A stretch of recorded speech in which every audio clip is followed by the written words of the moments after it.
You're listening to the ESO Network, your station for all things geek.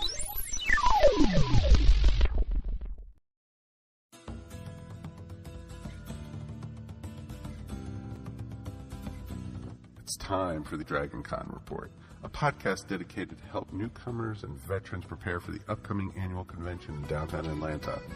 With interviews, advice, and news from the pros and fans alike. Be careful, you never know. You might actually learn something.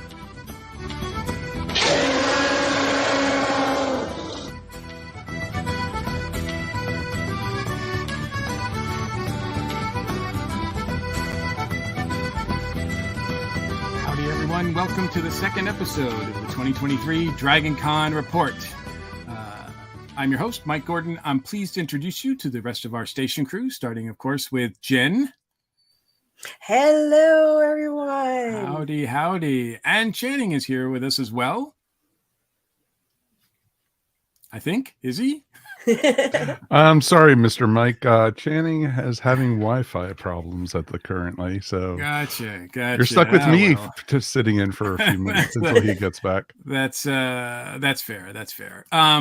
Look, I guess I'll address it right away because we want to apologize to everybody for the last minute rescheduling of this month's episode. We were supposed to go live last week, and unfortunately, when we were about to do so, we received the unfortunate news that our dear friend and co-host Darren Nowell passed away. It's impossible for us to measure his impact on the show and on our lives. He will be missed, to say the least. I have been greatly moved by all of the sentiments that I've seen online across social media and communicating with you guys. We really do appreciate all the sentiments, especially from folks who knew Darren because of listening to this show or listening to Earth Station One. If I've accomplished nothing else in my life, I can at least be proud that I've been part of at least two podcasts that have introduced folks to Darren, and you guys got to know him. It has been my honor, my pleasure to do that. Jen, is there anything that you want to add to that, or?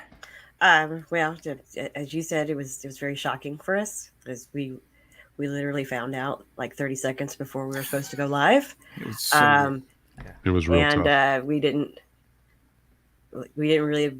Well, I know it's you, especially. You didn't believe the post that when you saw it. But I'm gonna miss my friend. I'm gonna miss arguing with him on the show about parties and where to go drink. I'm gonna miss running into him at midnight in the Metro Diner because somehow the past few years we always kept getting sat right diagonally across from each other on the third floor. Just at midnight? Come on, it was later than that. Okay, one night it was 3:00 in the morning, but usually midnight. Okay. I didn't get to know him as long as you guys did, but he made an impact on me in the short amount of time. I'm very happy, though, that he had so many platforms that he got to share who he was as a person with so many other people out there. Because he was worth knowing. Absolutely. Channing, anything you want to say? Unlike you all, I didn't have the pleasure of knowing him that well or that long. We guested on one or two podcasts together, but I remember he was very friendly, very inviting, also very funny. It definitely seems like he was the kind of person who could bring out the best in people and lift some folks up when maybe they were feeling kind of down. So I definitely feel bad that I didn't get to know him better, and I just kind of have to offer my condolences to those of you who did. I'm sure it's a big loss. Absolutely. Yeah, Mike, as we were reflecting the other day, I mean, Darren's been at least part of the Dragon Con Report since day one. Literally, he was since day one. And, Darren, I hate to say it, Mikey, he predates you on the podcast. He does. He does, because on regular ESO, yes. Yes, on regular Earth Station One. He actually started with episode 6 of the podcast way Beat me back by 2 in, episodes. in 2010. So it was kind of interesting to, get to know the man, get to know him. At first, I was a fan of his because through his podcasting, through the Legion of Substitute Podcasters, and then, becoming his friend once he started, working with ESO. And just, he's come to our house multiple times. He's come to our holiday dinners. We've, drunken many an apple pie together. We've, had, many of a good time. And he always, like everyone's been saying, Darren was the guy always to lighten the mood. He was the guy who always, bring a smile to my face. And he always was, even when we talked about serious crap on Earth Station 1 and some of the LGBT episodes and such. And he was always, though, he was the voice of reason with a twist. And that's what I loved about him. And he will be missed. And I've been working with his brother Ken a lot ever since, we found all this, what's been happening, and helping getting the news out about any memorials that they're doing for him and any kind of services and funeral and such. And just, it busted my gut trying to post it, or even the message I had to post last week to say we had to put the podcast on hold, and how to say it was just amazingly hard. Yeah. But thank you for doing that, by the way. Oh, dude, it's, I would do that for you, any of my friends, and or family members. This is, what friends do. And you go to bat for them, and he would have gone to bat for any of us. And that's the thing you have to remember, that he was the kind of person. And he also, at the same time, he didn't let people know when he was hurt or he was bothered. He always let everybody know, he wanted to put on the smiling face for it. And, he was, from what I found out, he was a lot sicker than he even let out to everybody. And that's the sad part about what happened. And, Darren's going to be missed, and it's Absolutely. not going to be the same. And, but as in any good show business, the show must go on. And of course he would demand that. Oh, yeah. He said he would be, don't you dare stop doing this, or don't you stop doing the LGBT segment on ESO. He would kick our ass aside till Tuesday. And don't stop drinking pie. Oh, right. Exactly. He says your livers better start, getting even more damage now, So. Yeah. Yeah. So we're still processing his absence. Forgive us if there are more than the usual bumps in this episode, as well as for the rest of the season. So it's going to be a little tough, but as Mike said, the show must go on. And we've got a lot of really cool stuff to talk about. So this season, this episode, all dedicated to our friend Darren. And of course. If you've got your drinks ready, let's give Darren a good old Dragon Con toast. Oh wait, I got to turn the bottle because we don't get paid for advertising. No product placement. Exactly, no product placement allowed. But if the fine folks at the Breckenridge, do definitely want to pay for us, to do it, it would be really awesome. This is some good pie, Mike. This is your pie. If it was Darren's pie, I would be on the floor in 5 minutes. Yes. Oh no, Darren, threw the whole kitchen sink into his. I actually literally the whole liquor cabinet. Oh, exactly. So, all right. So we appreciate, like I said, all the sentiment that you guys have been giving us. And as we get more information about, we are going to do on Earth Station 1 in the coming weeks, we are going to be doing a whole episode devoted to our friend. So we'll keep you up to date on that as well when that airs. So, and certainly the sentiments that you guys have, if you guys want to send them our way, we'd love to hear about more stories about Darren. So, all right. Now, I guess I'll get some business out of the way. We're a proud member of the ESO Network. We have a TeePublic store filled with all kinds of cool stuff, including a very cool design of the Dragon Con Report podcast. There's a link for that in this episode's show notes. And if you go to the top of the ESO Network page, esonetwork.com, you'll also see a link to our patron page. So thank you, patrons, for your support. We do really appreciate it. The audio version of our show is still available via all the usual places: Apple Podcasts, Stitcher, Spotify, iHeartRadio, Pandora, Amazon Music, Audible.com, all those places. And of course, we have the video now that you're watching via Facebook and on YouTube. So we appreciate that. You can always access past episodes at DragonConReport.com. However you access the show, please like and share, like and share, like and share. We appreciate You can go all the way back to the very first episode of the Dragon Con Report on the website. So, and you'll find Darren right there. Oh, yeah. On all those episodes. Oh, very much so. And to leave us feedback, comment on the show, please feel free to send the email our way at feedback@dragonconreport.com.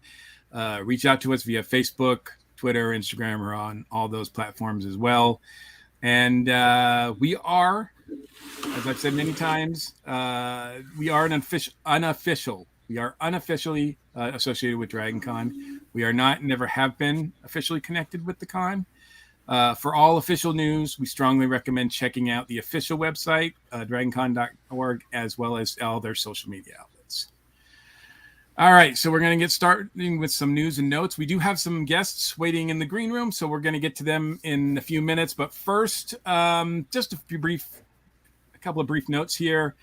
Memberships right now are still available, of course. They're available online for $135 for the 5-day membership.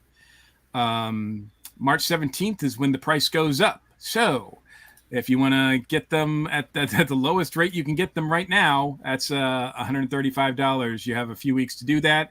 We don't know exactly how much they're going to be when they do go up on the 17th. Jen, as you pointed out before we started recording, probably about $25. That usually seems to be the norm. That seems to be what it's following right now. So I desperately hope that they're not going to participate as most like Disney and AMC and all these places are doing with the increment like popular pricing Ticketmaster wise, because that would be insane. But hopefully we never have to worry about that as far as Dragon Con goes. I don't want to give them any ideas. But memberships are non-refundable and non-transferable. So once you purchase them, they're yours to keep.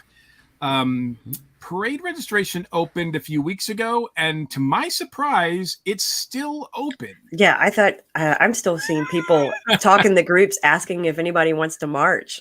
Doesn't it usually fill up with under 24 hours?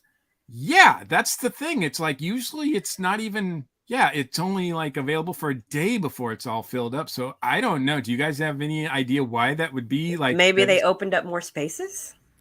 Maybe that'd be going to get a guess. longer parade. Like, wasn't it shorter the past couple of years because of everything? Maybe. It feels like it was shorter the last 2 years. So yeah, I could see them opening up some spaces, which might be good. I like the Dragon. I wouldn't mind seeing some fresh blood coming in. Yeah. Some new blood. Well, if you want to participate in the parade, which I've never done, that's one thing of Dragon Con I've never participated in. I've never done that. But if you want to, do it now, because who knows? Who knows? When it'll fill up. By the time I finish this sentence, it could be shut. It could be closed. So check it out, and if you want to participate in that.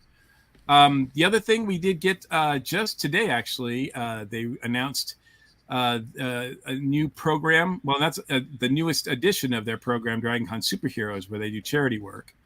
Let's see. Right now, it says, according to their announcement on their website or on their Facebook page, it says that they are going to be distributing snack and toiletry bags to parents at the Affleck Cancer Centers of Children's Healthcare of Atlanta with our charity partner, Cure Childhood Cancer, which is the official charity of this year. We need help gearing up for the project. So you can order from Amazon wishlist. They have a link in the comments, and we'll have a link in our show notes as well. And they'll be accepting them in person at the volunteer meeting on the 12th of March. That is at the Marriott Marquis. March 12th is the Is that the first volunteer meeting or second? It's first, right? Yeah. So, so they will be. I'm sorry. I was gonna say it's also the halfway to con meetup. It is, right. Yes, halfway to con as well. So, man, can you believe it? We're halfway there already. It seems like we just started recording these episodes. But yeah, so if you want to participate and help out with that, you can check out the DragonCon Facebook page. I think they're also announcing it, and they're also talking about stuff on Twitter, exactly, more specifically what some of the items that they need are on Twitter.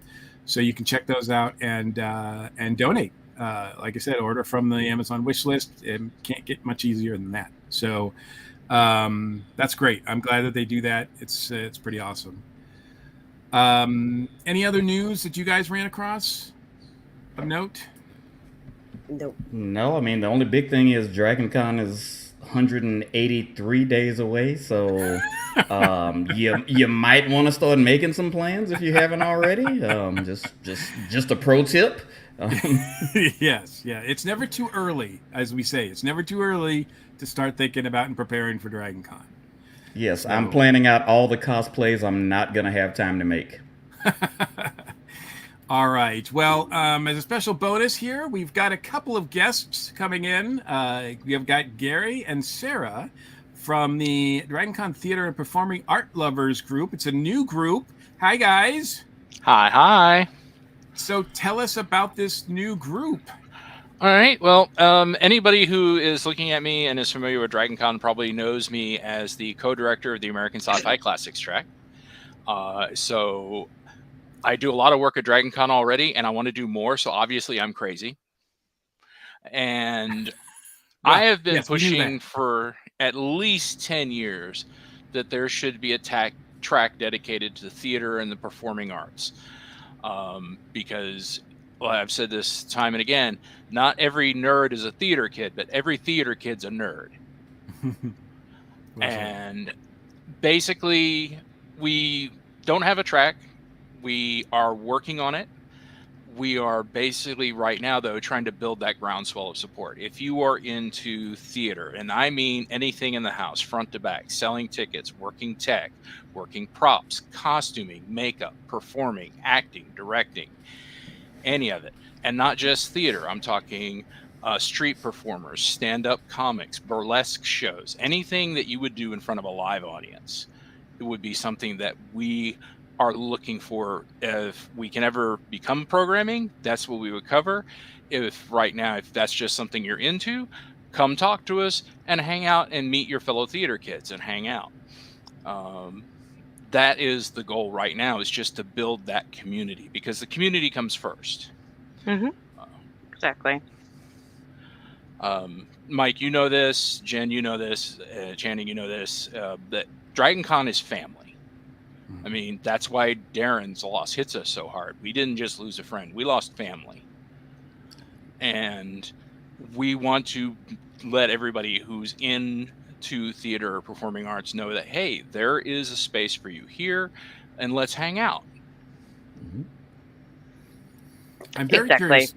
Oh, sorry. Go ahead, Sarah. No, I was agreeing. Go ahead. No, yes, mimes. I'll for sure. Yes, we want you. Are they a silent minority? Yes. Yes. I love you, Mike. It is interesting because we get to literally kind of track, if you will, pardon the pun, second pun in like 2 minutes. That like the birth of a track, which is always intriguing to me.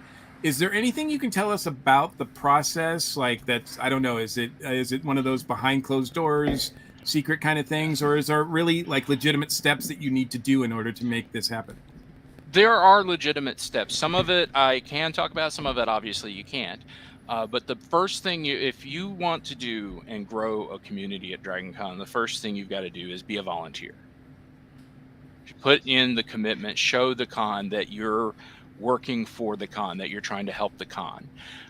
And it doesn't matter where you volunteer. Find a track that you're into that you want to volunteer on.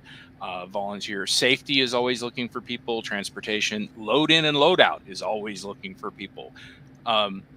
and then go to the meetings, go to all the volunteer meetings, show up, be a presence, and then use your social media. Join the different DragonCon Facebook groups, follow things on Twitter. If you're one of those TikTok people, then do the DragonCon TikTok dance. If there isn't one, someone make it by the end of the episode. Carpet the musical. That's what we need.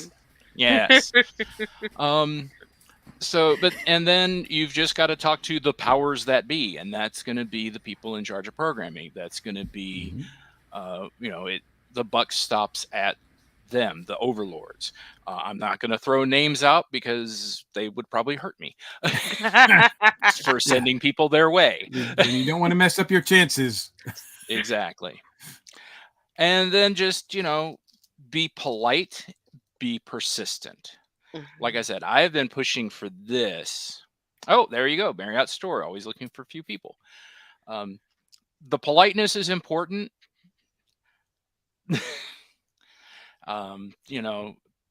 Thankfully, the group so far has been very polite. We had our first in-person meetup at DragonCon this year, and we put the word out to, hey, email the powers that be, use the app, send emails, say, hey, this is program we would like to see. And at the after show of DragonCon, we got told, we hear you. Please stop for a minute.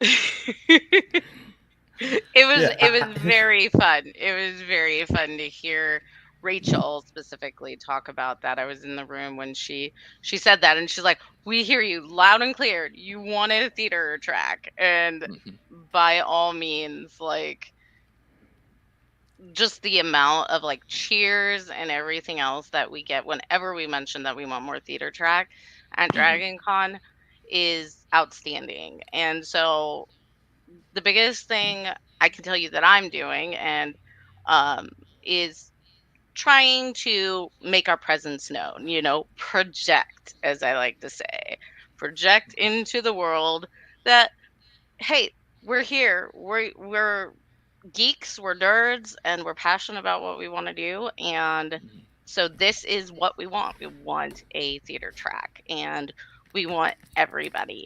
And it is not just about musicals. Right.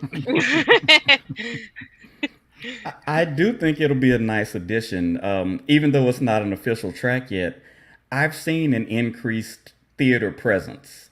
I think it was maybe a year, maybe 2 years ago, there was a photo shoot where people were dressed up as characters from different musicals and plays. I've seen more Hamilton cosplays than I can count lately. And Greatest Showman. Right, Greatest Showman, yeah, and I don't know if it happened, but there was a group, they were planning on doing the Avengers, but from the Steve Rogers the musical. So, Rogers the musical, yes. Save the city. Yeah. It seems like a natural progression, and I kind of hope it does take off. Yeah, and there's definitely, I think, a hunger for it, because when we started the group, like either shortly before or right during DragonCon, we actually started the Facebook group, and we shot to like 300 members in like 24 hours. Yeah, it was insane. The number of people, we're less than a year old, and we're already above 700 members. I mean, wow, that's impressive. It shows that there are people there, and every week we're adding more people. So absolutely. Yeah, we're adding more people. We've started putting on virtual panels on YouTube. You can find us. And we're doing at least one a month talking about different things. We started back in January. Our very first one was, is the theater part of pop culture? Because that is one of the questions we get asked. And yes, definitely. And if you want the longer answer, go watch the video. Like, subscribe. Like, subscribe, and share. Hit the bell for notifications. Now, you also have something coming up, though, right? You guys have at the halfway point on this coming up. 3 things. Okay, but tell us more. Well, on March 4th, we're presenting one of these panels that we were talking about, which is at 9 p.m. Eastern Standard Time. We're doing the Art of Plays, which is all about plays and why we love plays and things like that. This month we're kind of featuring why theater isn't just musicals. That's kind of the theme for the month. On March 17th, we're actually doing the Halfway to Con online meetup where Gary and I are going to be talking about the status of everything, what we want to do for this year, our badge ribbon theme for the year. I mean, every year we want to do a charity raffle. We did one last year, and even though I got like zero promotion, we raised $175 for the Dragon Con charity, which it's pretty good. I mean, considering we didn't we didn't We promote. didn't promote it at all, and we still got $100. So And the last thing, and this is actually the first time we're talking about it, so exclusive, on March 27th at 8 p.m. we're doing another one, which is Theater is More Than Just Musicals. It's going to be a series, this one talking about dance, magic, and improv, and that's going to be featuring the Dragon Con guest, John Armstrong. He is officially announced for this year. He's been a guest before. Professional performer and dancer, Sorsha Masters, and Atlanta improv actor Tim Millard. I'm not sure how to say his last name. And he regularly performs at Atlanta venues, including like Dad's Garage, Roll Call Theater, Sketchworks, Comedy, etc. And they're all going to be talking about what they do and why that's theater. Awesome. yes. Awesome.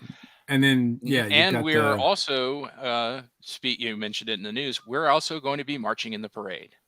Oh, very nice. Very nice. Yeah. So, yeah, And once you start sign-ups doing are gonna start again s- tomorrow. if you do a segment on non-musicals theater, if you're tackling Tennessee Williams, let me know, because I did some college work on that guy. Absolutely. So Right. We're going to write that down. That is definitely Be prepared to be conscripted into our panels. I'm gonna bring up my college papers. No, I gotta renew myself. Very cool. Well, we wish you the best of luck. You got our vote. I think it's a really solid idea for a track, and I would not be surprised if it happens. You guys are available. Where can people go to find out more information and to get involved? Oh, the link for the YouTube channel is now on screen. Excuse me. And you can always reach out to me at Gary_Mitchell, Mitchell with one L. Yes, Star Trek fans, it's my real name. And we also have the Facebook group. If you just search for the Theater and Musical Lovers Unofficial, which I'm going Theater to and that. Performing Arts Lovers Unofficial. Yeah, we changed the name because of We changed the name because of the musicals. yes, Dragon Con Theater and Performing Arts Lovers, and I will be Unofficial. yes. That's really awesome. Well, I look forward to checking in. I'm sorry. Go ahead. No, go ahead. I was like, the main reason we know we're not getting it this year is just because Dragon Con doesn't have enough space. There's still construction going on at the hotels. There's still work being done. So right now it's just cramming us into a room would be difficult. So hopefully when all the construction upgrades are done next year, we're fingers crossed. Absolutely. And we'd definitely love to check in on the progress here and there. So you guys are welcome back to come on and talk about how well things are going. And certainly if you're having more events to talk about and people participate in. Definitely. Yeah, for sure. So, awesome. Thank you so much, guys. We appreciate it. And good My luck. pleasure. Like I said, you got our vote. But that's what, Yes. Con needs more programming. That's what it needs. Yes. Yeah. Yeah, because there's so little to do at Dragon Con. People aren't conflicted enough on what to do. Right. There needs to be more choices of really cool stuff to do. So, no, that's really awesome. Really awesome. So, all right, guys, we're going to take a quick break. And then when we come back, we've got guests. Man, we've got a lot of guests to get through. So, yeah. So stay tuned, and we're gonna read off as many as we can in the allotted amount of time we have. All right. All righty, let's get this list pulled up here. We're taking a break.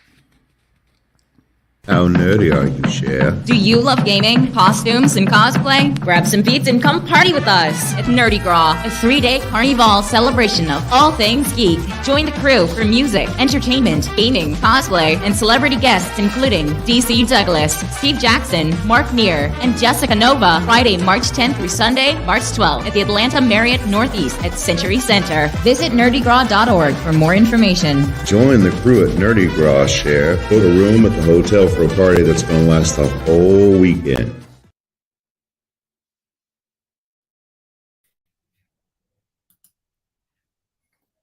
Party. All right. And we are back. And we are going to get right to the guest list. There's 3 of us. Normally, this is something that Darren loved to do so much. But yeah, there's 3 of us. So we're going to see if we can get through this. We'll start with Jen, and then go with Channing, and then I will read off. So we'll get to see how many of these we can get through. Just to make sure we start at the bottom, right? I put them in alphabetical order. So yeah, I think we should start from the top. Start at the bottom. You know better than that, guys. Come on.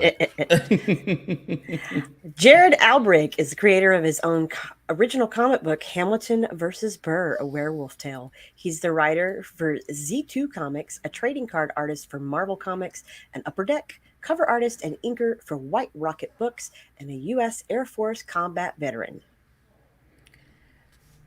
April Ames is a microbial geneticist and ecologist with a focus on microbe and microbe host interactions. I got the good one. By night, April enjoys her hobbies such as dancing, cosplay, and video games. Yeah, the drinking game is active right now. So yeah, for anything we get wrong, go ahead, take a drink. John Armstrong stars in the Netflix Magicians, Life in the Impossible. You have seen him amaze on the Today Show, cause Penn on CW's Penn and Teller's Fools Us to exclaim his act is, quote, the most original I've ever seen, and wow Jay Leno on the Tonight Show. Dane Alt is the artist behind Monkey Minion Press, an art company he runs with his wife and business partner, Ashley Hammond. Monkey Minion Press has been publishing art books, kids' books, and all manner of propaganda, science, and space-related art prints and posters for over a decade. Davey Beauchamp is an artist and librarian. He's done work for BBC, BBC America, and Penguin UK for Doctor Who. Currently, he is the art director for Tavern Publishing. Jennifer Blackstream is a best-selling author of urban fantasy and paranormal romance fueled by binge-watching TV murder mysteries, a master's degree in psychology, and an obsession with mythology and fairy tales. Rachel Burks is a chemistry professor with a crime lab background. She brings her expertise to examine unusual cases, both real and fictional. Kevin Cafferty is an Emmy-nominated documentary filmmaker, head of creative at a Fortune 500 company, and podcaster. Freddie Clements is currently a distinguished professor of drama, costume design at Jackson State University, Jacksonville, Alabama. He holds an MFA in costume design from Virginia Commonwealth University. He has designed costumes for various regional theaters and has extensive experience in early 20th century corsetry, Yes. Kilt construction, and costume technology. Dr. Joshua Caldwell is chair and Pegasus professor of physics at the University of Central Florida. He hosts Walkabout the Galaxy, the fun astronomy podcast. Michael Corey, aka Props to History, is a prop maker, SFX artist, and prop master for film, TV, and theater. Known publicly as Props to History, a film prop and special effects historian. Joe Caroni has been illustrating Star Wars artwork for Disney and Lucasfilm and Star Trek artwork for CBS Studios since 1997, as well as a host of other properties.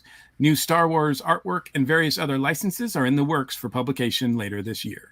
Magic lover Katie Cross has published more than 30 books in young adult fantasy because she likes to hang out with dragons in wild places. Keith R.A. DeCandio has written tons of novels, short fiction, and comics in licensed universes from Alien to Zorro, and in his own Miles, the fictional Cliff's End and Super City, also in New York and Key West. He writes about pop culture for Tor.com. By day, psychologist Celia Dominic helps people cure their insomnia. By night, this USA Today best-selling author writes steampunk and urban fantasy books that keep readers up all night.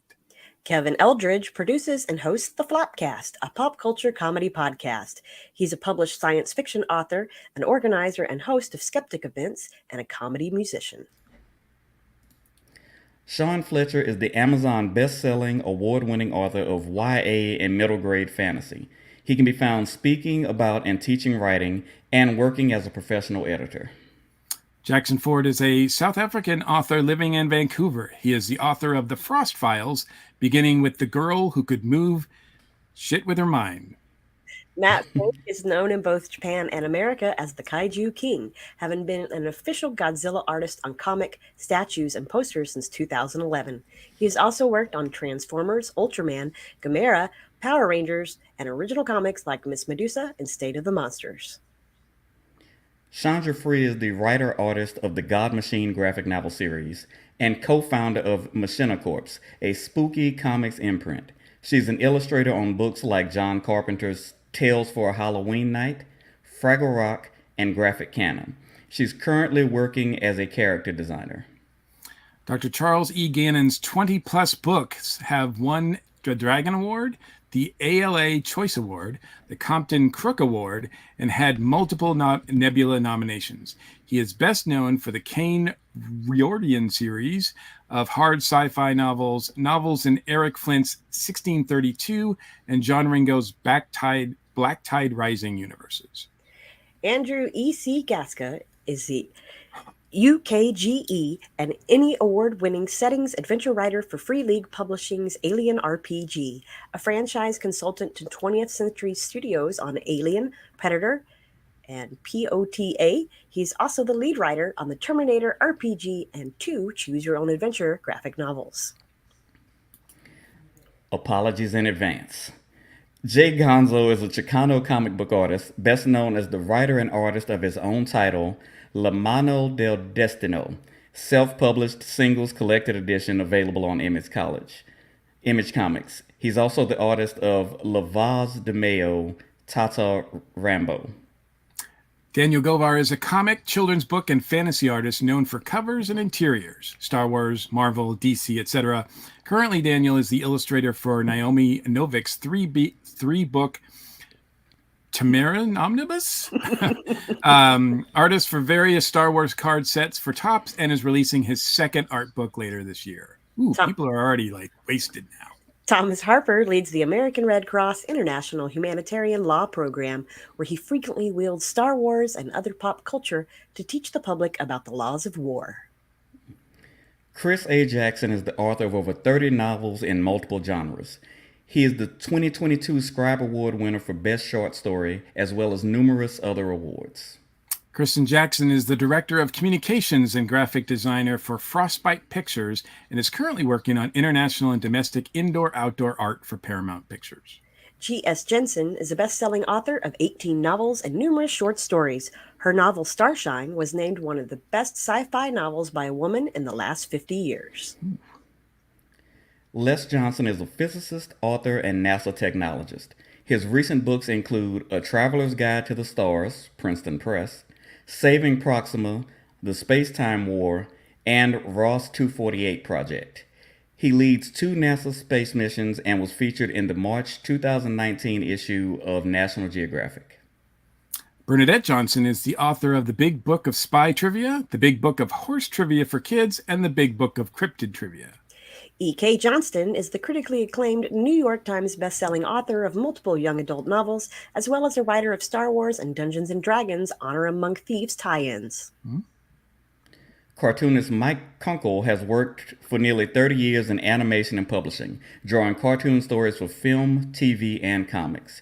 He's won the Annie Award for Best Character Design in an Animated TV Production, and is the creator of the 2 Emmy Award-winning comic series Hero Bear and the Kid.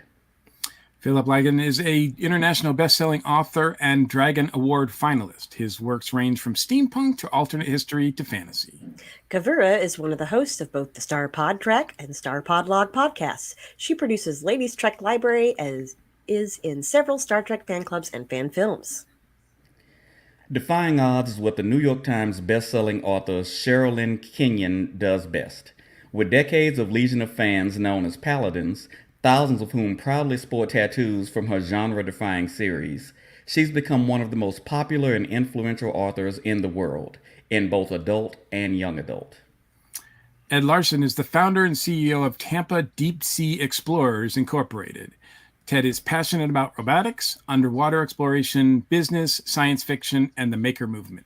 Tara Lynn is an author, event planner, fandom and geek culture expert, and public speaker. They founded Ice and Fire Con and are a host of the Geek Saga and Sagas and Sass podcasts. Megan Mackey is the author of the Lucky Devil series, the Dead World series, the Working Mass series, the Adventurers of Pavlov's Dog and Schrodinger's Cat series, and many more. Mary Mancusi is the award-winning author of over 30 books for kids, teens, and adults. She writes Frozen novels for Disney Press, as well as sci-fi fantasy books for other major publishers. An Emmy award-winning former TV news producer, she also writes branching narrative fiction for mobile gaming companies. Thomas Mariani is a staff writer for Film Cred and host of the podcast Double Edge, Double Bill, who has been a panelist for 8 straight Dragon Cons. Woohoo! Savannah Miller is a public health professional that has studied a wide range of public health topics, including climate change, because it's real, and infectious disease. Bill Mulligan has worked as a writer, director, actor, and special effects creator. He podcasts with Decades of Horror. His first published novel, Realm, is coming soon. Bobby Nash is an award-winning author, comic books, novels, short stories, screenplays, audio. On occasion, he acts in movies and TV shows. Usually he's been standing behind your favorite actor, but every once in a while, they let him speak. Nair is a host of Starpod Log and Starpod Trek. Having attended as well as presented at literally hundreds of conventions, his panels are engaging, entertaining, and informative. Jody Lynn Nye lists her main career activity as, quote, spoiling cats, unquote. When not engaged in this worthy occupation, she writes fantasy and science fiction. She has published over 50 books and more than 170 stories. Nye teaches writing seminars and is coordinating judge for the Writers of the Future contest. Andy Parks is an American comic book artist known for his works as an inker and writer. His greatest notoriety comes from his stint with fellow artist Phil Hester on PC Comics' Green Arrow series and writing the graphic novels Union Stations and Capote in Kansas by Oni Press. Having studied Chinese and Japanese martial arts and Kwangji, Noel Pure draws on those experiences to write hard-hitting martial arts fiction and nonfiction. His new novel is The Lady Dragon of Chinatown. Ellie Rain is a gothic fantasy author of the Writer's Digest award-winning epic series, The Necroseme Chronicles. Tony Serechia is a writer-producer with multiple audio drama and short stories under his belt. He also has a supernatural thriller screenplay in development with Scary Times Productions. Hanunu Nuligan Salkyu is an artist, comic creator, and graphic designer based in Sacramento, California. From the cartoons of his youth to the films he missed by decades, from Golden Age comics to classic newspaper strips, you will find a creator who has immersed himself in what he loves. I see the end. We're getting to the end. We're getting there. Robert J. Sawyer has won the Hugo, Nebula, and John W. Campbell Memorial Awards, all for Best Science Fiction Novel of the Year. The ABC TV series Flash Forward was based on his Aurora-winning novel of the same name, and he was one of the writers for that program. Dr. David Schiffman is a scientist, science journalist, author, and public speaker. He studies sharks and how to protect them and teaches ocean conservation policy at Georgetown University.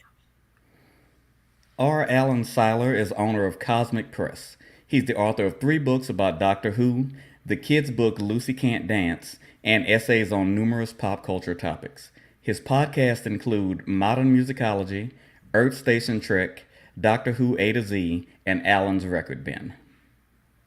Javier Snipes is the Director of Diversity and Inclusion for the Stratford Festival Theatre in Ontario, Canada. He is a Peabody Award-winning actor working in theater, film, and voice. Kim Stedman is a systems engineer at NASA's Jet Propulsion Laboratory. Currently, she is a systems engineer for the Perseverance Rover Engineering Operations Team and the technical group supervisor for the Integrated Planning and Sequencing for Surface Missions Group. She has also worked on Opportunity, Curiosity, and Cassini. Stress in a Box is a content creator with over 2 million followers on TikTok and an indie author. As an author, she is best known for the Keeper series. Mandissa Thomas is the founder and president of Black Nonbelievers. In 2022, Mandissa was featured in a billboard and newspaper ad for the I'm Secular and I Vote campaign. Jamie Tyndall is a Canadian-American comic book cover artist. He is the founder and co-creator of Absolute Comics and Merc Publishing with such titles as Miss Meow, Death Rage, Born of Blood, and many more. They told him to take things seriously. Instead, Benjamin Wallace wrote a book called Post-Apocalyptic Nomadic Warriors. Now he's making reading more fun than it should be. And last but not least, at least in this round, Dave West is a writer, interviewer, and podcaster who also hosts game shows, wrestling events, and rock and roll concerts. And that is an extensive, it's not actually everybody who has been announced in the last month, but it is as close as I could get. Yes. So a lot of good friends of the station, a lot of variety of, I always like seeing the variety of number of guests. We've got scientists and NASA folks, rocket scientists, literally rocket scientists, as well as a lot of writers and just people from all walks of life. It's amazing to me. And they haven't really started announcing like the big featured celebrity guest yet. Are the big featured celebrity guests going to be people named Scott, Bob, Chris, Mike? Simple request, And can their description just be actor, writer, artist? That's, Scott is an artist. What fun would that be, Jenny? Yeah, and what kind of artist? I mean, come on. The people at home like to follow along and enjoy a nice beverage or two or the five. Folks want the details. I get it. Five. Okay. Yeah. All right. So that is the guest list. Thank you guys very much for reading off that.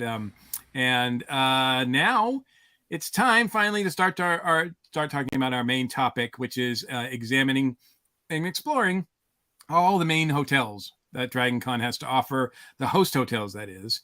Talk about them in a little bit more detail. And so I believe we've got a guest waiting to join us. I believe Russ is here. Is that correct? Hey, Russ. Russ is on mute. There we go. Russ, thank you so much. For those people who are not familiar with you and your group that you're associated with, tell us a little about yourself. I started a group a few years ago. It's called the Dragon Con Connection. It's a group dedicated to helping people find host hotels and now overflow hotels, as well as rooms and rides. Awesome. And how big is that group? I mean, it's pretty huge, I think, when I was looking at the number of participants. It's getting larger. We've broken 4,500 people, 4,400 people. And I apologize. My cats are... I've been gone. They are quite demanding right now. I see. Well, it's cool because then we count as a cat video. We'll get more attention that way. So we really appreciate that. I was looking at a little bit of history because I was really curious as to what, because we have 5 host hotels now, but it wasn't, I do remember when it wasn't always that way. Now, I wasn't here for the first Dragon Con, but I was so I did some digging. The first Dragon Con in 1987 was held at the Piedmont Plaza Hotel, which for the longest time was called the Renaissance. At least when I moved to Atlanta, it was called the Renaissance. It's a very small hotel. I'm familiar with it, and I was very surprised that it was held in such a small place, but there were only 1,400 people that attended that first Dragon Con. But it was at the Piedmont Plaza Hotel for a couple years. In 1989, it moved to the Omni Hotel and Convention Center. And by that time, they had about 3,200 people. So they're already growing. by that time. And then in 1990, that's when the Atlanta Hilton gets involved as one of the host hotels, and the rest is history.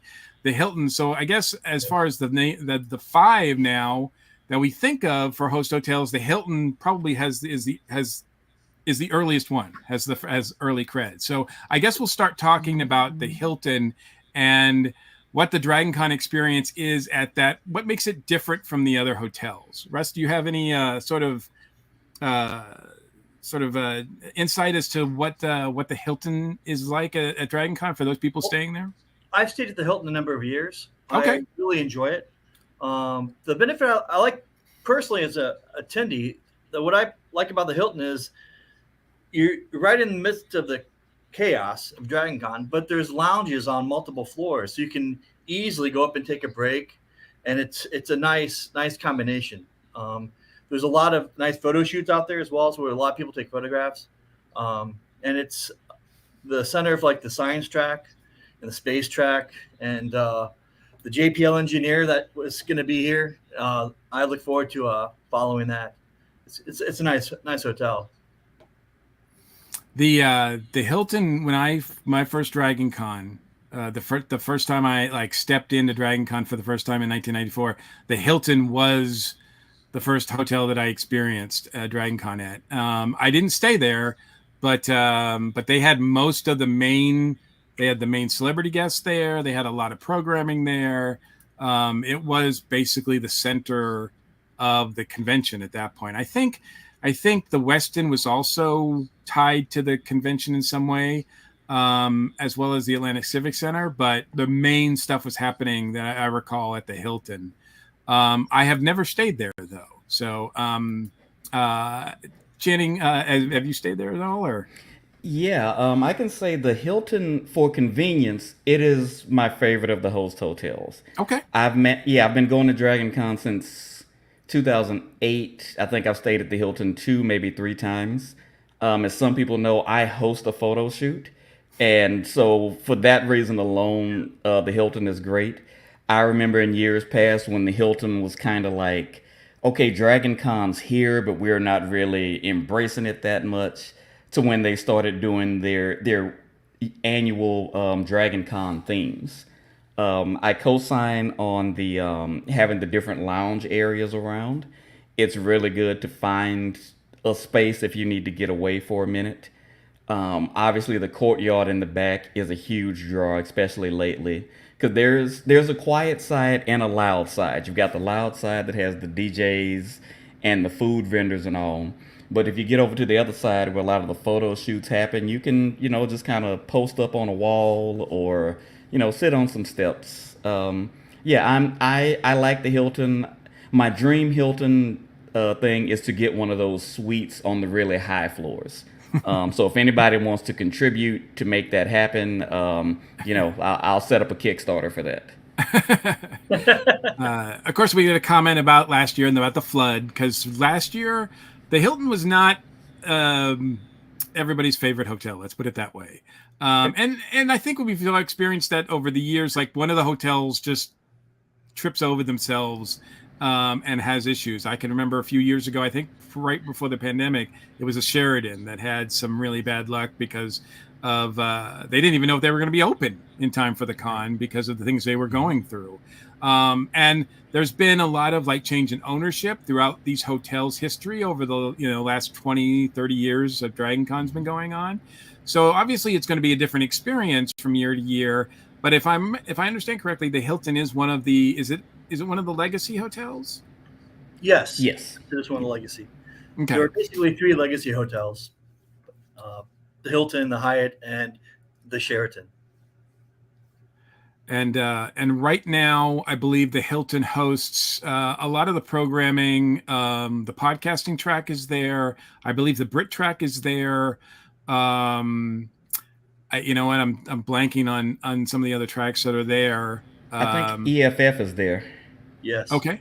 They used to have that DJ in the center of the area that was really, really loud. I think they've scaled back on that a little bit. Is that true?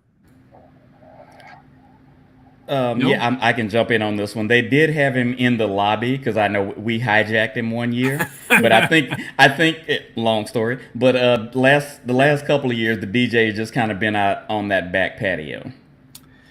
The Hilton is also one of my favorite places because it is down below in the basement. It is the home of Trader Vic's in Atlanta, which is one of the few, I think it's the oldest remaining Trader Vic's in this country. And it's one of the, tiki bar fans all over the world come to Atlanta, come to the Hilton because they want to experience this Trader Vic's. And it's always insane at Dragon Con. So obviously, I used to go every year. I used to make it a point when I went to Dragon Con to go to Trader Vic's, but it has gotten kind of crazy lately. So I have not experienced the best time at Trader Vic's there just because they're so busy and sometimes there's service issues and all of that. But I do love the fact that Trader Vic's is there. And since last year, recently, they closed the Trader Vic's in London at the London Hilton. We're always scared that they're going to close this one. Now, there is new ownership there, my understanding is, and that led to a few bumps last year as well. Is that correct? Because I know Jen experienced that, I think, and other people did as well. Yeah, they stumbled some, and Russ, you may have heard more in the group. Oh, and plus Jen is back. They definitely stumbled some last year. I think when you get these hotels with new management, new leadership, they want to come and shake things up and think outside the box and all those other cliches. And yeah, they want to try and make as much money as possible. Oh yeah. I was using business speak. Yeah. I think it kind of backfired on them last year. I don't think that's a real controversial statement. Oh, I can answer that question. Me too. But go ahead, Jen.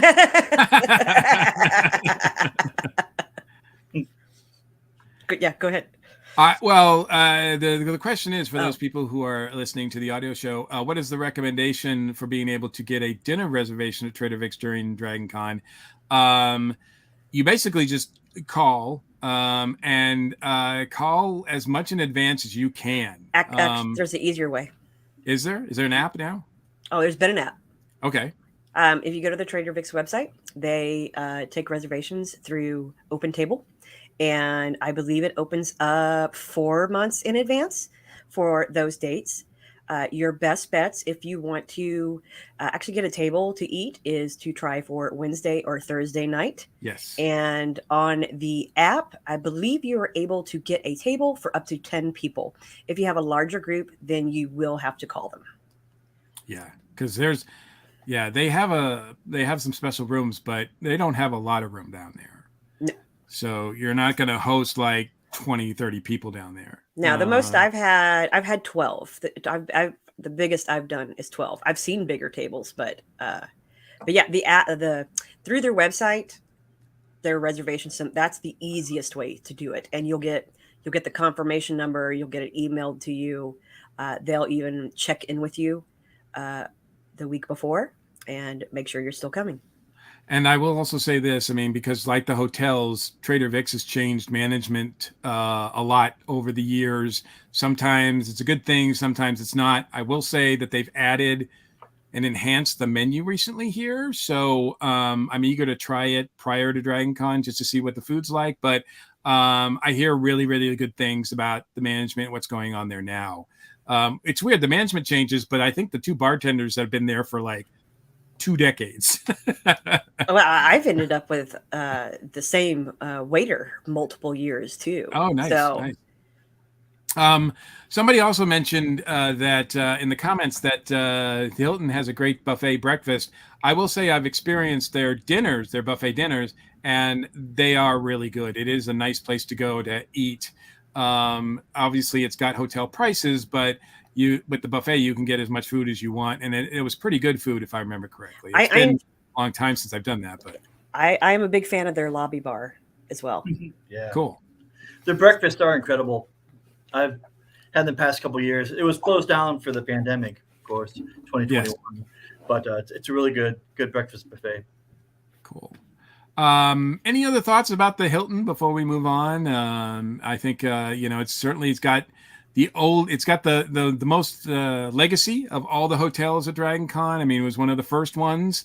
It's probably one of the oldest hotels too. I mean, it kind of, I think maybe with the flooding and everything, maybe it's starting to buckle a little bit under that weight. But hopefully they can get their, priorities straight and actually be a better experience for everybody this year. Yeah, I hope that last year was just a hiccup. I suspect. I hope so. Yeah. I mean, the flooding is one thing, but the whole like non-drinking stuff and all that kind of stuff, that was more, I think, upsetting to people than the flooding. The flooding just made a cool meme too. Well, and the changing what was happening up in Nikolai's Terrace rubbed people the wrong way too. Oh, right. Yeah. And I will say they probably have the second worst elevator situation at Dragon Con. We'll discuss number one later. I think we all know what that one is, but yes, I don't think I've ever. Yeah, the only time I had to get an elevator is to go down to Trader Vic's, and usually I just walk in from the outside. For that I go through the patio now. Yeah, I don't even bother with the elevator. Yeah. Someone said demanded actually that they bring back the lobby DJ. They did for 2 hours last year. It was awesome. When it was raining, they popped up inside by the check-in, and all of a sudden it was like the Hilton 5 years ago. It was pretty amazing. for a couple hours. Yeah, well, because it just became a big sing-along again, and everybody dancing, and it wasn't like the music we hear outside. It was, what we all used to remember from con lobby parties at the Hilton. They used to have a Walk of Fame or celebrity signing areas in the Hilton, but I don't think they do that anymore. I think that's all taking place at our next hotel, which we'll get to in a second. But I did want to read this comment from someone in the chat as well. They said, if this is from Amy, if you're gluten-free, the Hilton has individually packaged bread and pastries at the breakfast buffet in the past. So that's good to know for those people who are adverse to the gluten. All right, so let's talk about the hotel that's like connected, as if we're actually doing a walkthrough. So we go from the Hilton and we walk into the Marriott. The mothership. The mothership. Yes, it is. I don't know. I get a feeling it's the biggest of the hotels. Is that fair? Do you guys feel that way too, or is it just me? Well, not when the crowd's there. Yeah, it's like the heart of con. Well, I didn't say, but I think it has the most. It seems like it has the most rooms. It certainly is the tallest, isn't it? I don't know. Like the Westin's not taller? No, the Westin is taller, but as far as the ones that are like on that side, I think, I don't know. It just feels more massive to me when I look at it from the outside. But it's because it looks like a spaceship. And it's got that open area. Yeah. I mean, the Marriott for the last decade or so has been the center of the con. It's the hub. Yeah, it's where the Pulse Bar is. Has just been like the heartbeat. I mean, the beat that goes on all night of the con. Mm-hmm. I have stayed at the Marriott a few times. I'm sorry. The rooms are very nice. The rooms are very nice, but yes, if you want quiet, you will not get it at the. I mean, maybe you have to go up to the 50th floor or something, but every time I've stayed there, it's been loud at all hours. I found the rooms to be pretty small comparatively. Yes, that could be. The TVA. Yes, the Marriott also has a distinction, I think, of being the most appearing in the most movies and TV series of all the hotels. I mean, it's very distinct looking. So when you see movies like Flight or, of course, Loki, you'll instantly recognize the Marriott in the background. And I know they've shot a lot of other stuff there too. But yeah, I've stayed there and it was okay. I mean, as far as I mean, I don't like, I'm not really big on, I mean, it doesn't matter to me because I spend the least amount of time in the room as possible. At least I used to before the pandemic. Afterwards, it's a different story. But yeah, there was a few of us in that room, and you're right, it was kind of tight now I think about it. Yeah. The Marriott, go ahead, Jen. I was going to say, I have a lot of friends who stay there and have for years. And just from hanging out with them, and then what I've witnessed, the Marriott seems to have possibly the most chaotic check-in and check-out process. No, unless you're getting there on a Wednesday, but once Thursday hits, there's just luggage carts for miles and a line of people waiting to go get checked into their room. And you're on a major floor where people are congoers are walking by you. And Hyatt can be a bit chaotic, but the Marriott, it's just, you walk in, you're like, wow, look at that line of people waiting to check in.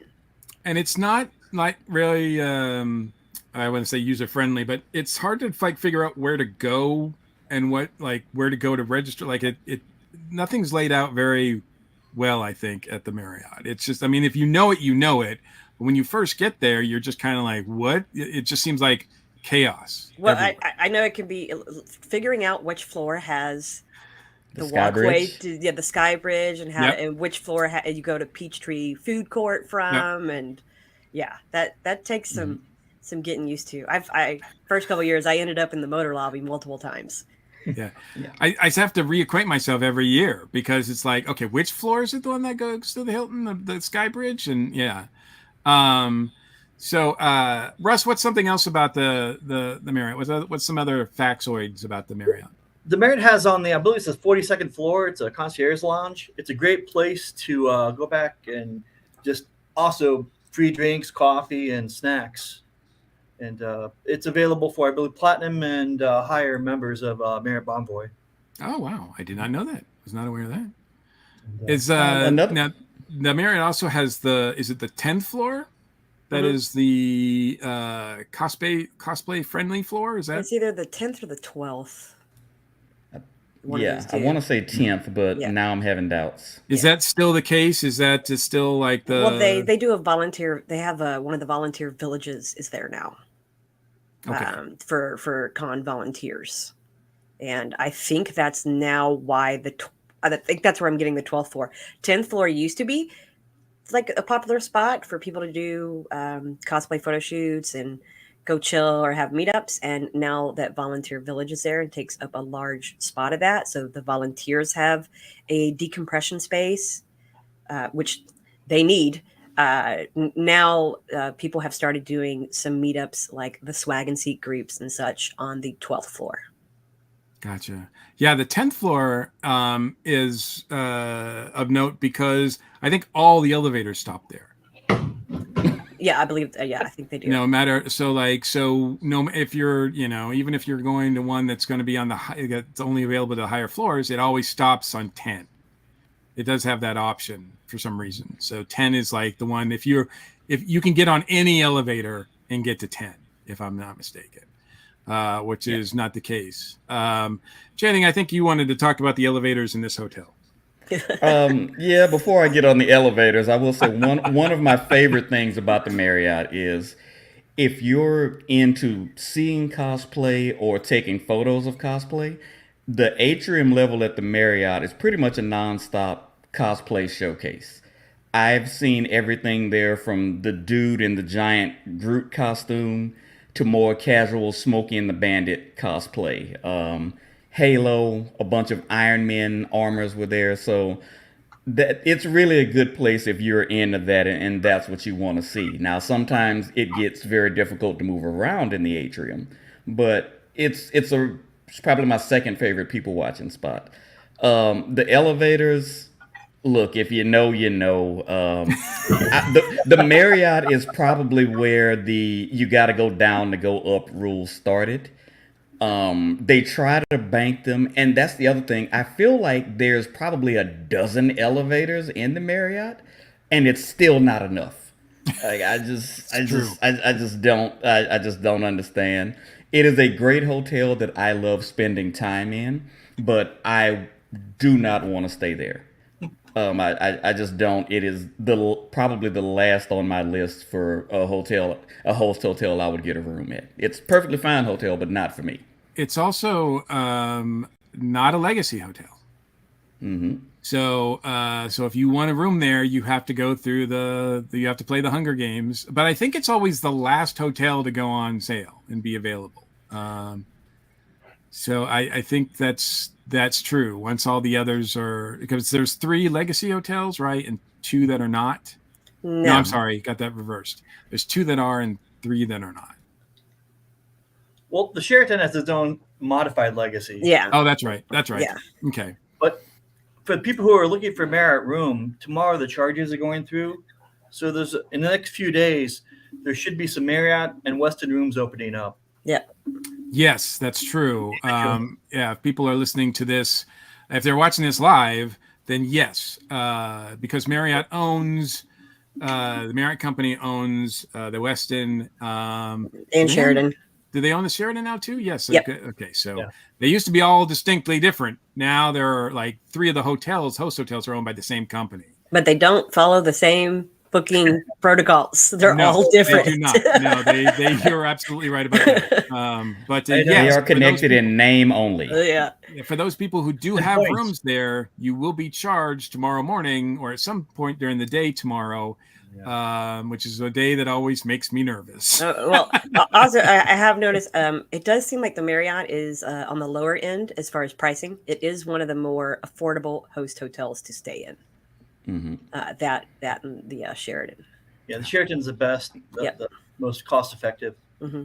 But it has a steep. You have to pay everything up front. Yep. Mm-hmm. Yeah. Well, I think that's true of almost all of them now. I mean, at least it is with we'll get to the Westin where I stay, but I mean, I've got to pay the whole amount tomorrow. I'll be charged the whole amount tomorrow. But you weren't charged right after con. No, I was not. We can get to that about Sheraton. Yeah. We'll get to that when we get to last but not least about the Marriott, of course, is the carpet, right? I think the Marriott has more cults associated with it than any other hotel. Because I think that's where Trashy comes in as well. And of course the carpet. For those people who don't know, I guess never been to Dragon Con. But if you don't know, the carpet used to be like this funky thing that really was there for decades. You can type in hashtag Marriott carpet online and you will find thousands. You will find it. And now you can get anything. I mean, heck, even our logo has the Marriott carpet pattern in it. I mean, it's just everywhere. We just received 2 T-Rexes that are Marriott carpet. Yes. You're in the Carpet Rex group now. Yeah, Awesome. and there's a piece of the carpet still behind the desk. Yeah. Oh, and wow. there's also a spot on the bottom floor you can go where these benches are. You can see a little sliver of it peeking out. It's just one of those if you know type things. Yeah, and unfortunately, the carpet they replaced it with is just not even terrible. Yeah, it's terrible. You get people are trying to turn it into a cult, and I've seen some costumes of it, but that's just. It's not a color I want on me. No. We'll only miss it when it's gone. No, maybe not even then. And I can't speak for anybody else, but that was the first cult that I saw form. I don't know if anything predates the carpet, but I remember when the Army guys came and their camouflage was the Marriott carpet pattern. Yeah. And I feel like that's what started it. Yeah, they originated it. Yeah. Yeah. I do think the Trashy one was there. Trashy was pretty early too. Yeah. I think because the carpet was still in when Trashy disappeared. Yeah. And for those people who don't know, Trashy the cult. What do you guys want to explain that one? It's the trash can that was on one of the floors. It's not the bottom floor, wasn't it? Not the very bottom. The next one up. Gotcha. The one where Brian sets up his photo booth. That's the important point that I want to mention too, because so there's a lot of photo ops done there in the Marriott, especially at the basement, and also I think it's not the bottom floor, but that's where the Walk of Fame is, right? It's the next up. So you have epic photo ops with your prom photos with the celebrities are in the bottom floor, and then the next floor up is where you have the Walk of Fame as well as the Mad Scientist with a Camera official con cosplay photographer that you can sign up and do stuff for. And then you have any musicians that might be playing or performance groups. They have their merch tables set up around on that floor too. And was it Netherworld? Is that the name of the haunted house? I believe they're there. Yeah. They're the set up. Shadows usually have a nice kind of booth down there too. Yeah. Used to be where all the fan tables were. Right. They haven't really done fan tables since the pandemic, so I don't know if they're going to get back to that. Well, I've seen a few at the Hyatt. But last year. Yes, that's true. OneRing.net, I think, was there. Yeah. And then, so if you're going to go to the Walk of Fame, the Marriott is the hotel for you. There are some tracks in the Marriott as well. The big ballrooms are at the Marriott as well. They have like the bigger celebrity panels there. And the bigger I know parties. That, our good friends at the American Sci-Fi Classics track, as well as the just the American Sci-Fi Fantasy track is there. Both of those are there as well. So I find myself at the Marriott quite a bit doing panels and stuff there. Late night raves are there. And Star Wars and Puppetry track, I believe, are also there too. I'm getting a note that they're there as well. Oh yeah, Marriott is a great the spot where the skywalks from the Hyatt on one end and the Peachtree food court on the other end converge into the Marriott is a great spot to catch droids hanging out with each other or puppeteers having a puppet off. Yeah, it's a happening spot because it used to be where the donating blood was. Yeah. But then they moved that. But it used to be in that area as well. But I mean, right before, like as you said, that convergence there between the food court, the Hyatt, and the Marriott is like the worst intersection of Dragon Con. you just gotta learn how to go with the flow of traffic. There's always like two people who want to go against the flow, and then they mess it up for everybody. And then you get those people who just stop. Yeah. Yeah. I think also that's the other thing too about the Marriott is like more people stop at the bottom and tops of those escalators than any other hotel. Yeah. Because there's so much to look at. But you can look at it while you're riding the escalator. I'm not. Yeah, I'm not defending them. I'm not defending them. Please do not stop when you're on an escalator. Once you get to where you're going, move. And also, there are hotel employees that they will let you know to keep moving if you stop. Yeah. Can you imagine that? There's just people that's just their job. But they probably go home at the end of the night with a headache because they're just shaking their head like. But in some ways, they get like they get to see everybody who's coming and going. Like I mean, who knows? Like that's just you never know what's going to come up or down that escalator. So that's pretty exciting. I'm just imagining hotel employees swapping stories like soldiers, just swapping war stories, Did 3 tours of Dragon Con. Just wasn't the same. Okay, so now we're gonna switch because we're gonna go through that intersection and take a hard right and go over to the Hyatt. The Hyatt I really remember in the early days, the Hyatt lobby used to be the place to go to see costumes. I can remember many times hanging out at in there. There's even like pictures of cosplayers that I've seen where I'm hanging out in the background of folks because there's a lot. It's not so much now. I mean, some people. It is during the day. Yes. It's not at night. I've noticed during the day now. Yeah. It's especially where people bring their huge cosplays, like the mechanized suits. Yes. Things like that. Well, because I think that's also the hotel that has the masquerade, right? So that's there's some big ballrooms in there. Some big celebrity panels are being held there as well. Big concerts. That's where the huge concerts are. And I think the burlesque show is there. The rum buckets are there. Is the puppetry slam there too? No. Okay, that's it used to be. Yeah, it used to be. It's now at the Westin. Gotcha. And then there's a lot of floors there. There's a lot of panels. The kilt blowing's there. What's that? Kilt blowing is there. Okay, I did not know that. I have never attended that event. It's amazing. Okay. I keep trying to enter it, and they keep sending me away. I'm not sure why. I'm a little offended at this point, to be quite honest. So the Hyatt. Oh, by the way, I don't think we hit it yet. Where registration is? We haven't hit the hotel for registration. No, we have not. Because it used to be at the Hyatt. I can remember long time ago, waiting in line to get pick up my badge for the, snaking around the Hyatt and then finally getting in and getting my badge there. But it's moved. Okay, so the blood drive is now there, Russ. Is that correct? Yes, the blood drive's there every year. And in fact, we're going to be doing another giveaway this year for the blood drive. We're going to give away. Last year we gave away 2 legacy rooms to the Hilton. This year we're going to give away an option for either a free stay at any host hotel for the following year, or legacy at the Hilton, or see if we can get other hotels involved, but definitely a Hilton at the very least. Okay. Okay. There's some. If you go to the lower levels of the Hyatt, it's a real weird maze where you run into a centaur or whatever. There's some, you need breadcrumbs to get around down there. The writer's track is down there. You got to answer 3 riddles from Tim.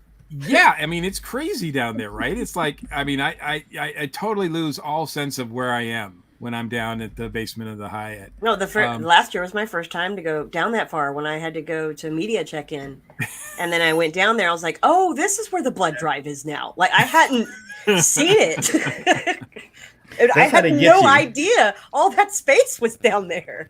It's crazy. That's how they get you. You give blood, and then you're too weak to walk back up the stairs. I had never been lower than Artist Alley or the art show before. Well, except on the opposite side of the hotel where, because the kilt blowing is on a lower level, but it's in the international, one of the towers. It's at the bottom of one of the towers. Right. Yeah. It's got the towers, which is a weird configuration that when you're inside it doesn't seem to make sense, but yet, so you can get lost in there. All right, so the writer's track is there. The art show is there. They take up the whole place. It used to be there was a space that was the art show and the comics and pop art area were both in the same kind of location there. I wish they still were. The comics and pop art moved over to America's Mart. So the art show takes over that entire form there. So those are, so that's there. The Filk track is there. Filk track, okay. And they have the performances. What's that stage called? The concourse. Yes, they have the concourse there for the smaller groups. And there's fan tables around. There's fan tables there. OneRing.net, our good friends there. The Venture Brothers fan group. The kids track is there. Diversity track is there. There's a big room that they use for like big events that the American Sci-Fi Classics track has, like our good friend Dave West's Big Damn Game Show is held there. There's a lot of stuff that goes on. In drum this hotel. circles are there. Yeah. What's that? The late night drum circles are there. Oh, wow. Okay. Like 3 a.m. or 1 to 3 a.m. Something like that. Late night drum circle. That's where it's at the Hyatt. There's a lot going on there. Like I said, I think I can remember when it used to be, in my mind, it used to be the heart of the convention. But it's now like the second heart. It's still got remnant. There's still a lot going on there. It is also a legacy hotel. And the elevators can be kind of tricky. And the con suite is there. Yeah. Mm-hmm. That's right. Right. Another thing I've never experienced. The con suite on the second floor. I have stayed at the Hyatt. Yeah. I thought the room there was kind of small, actually.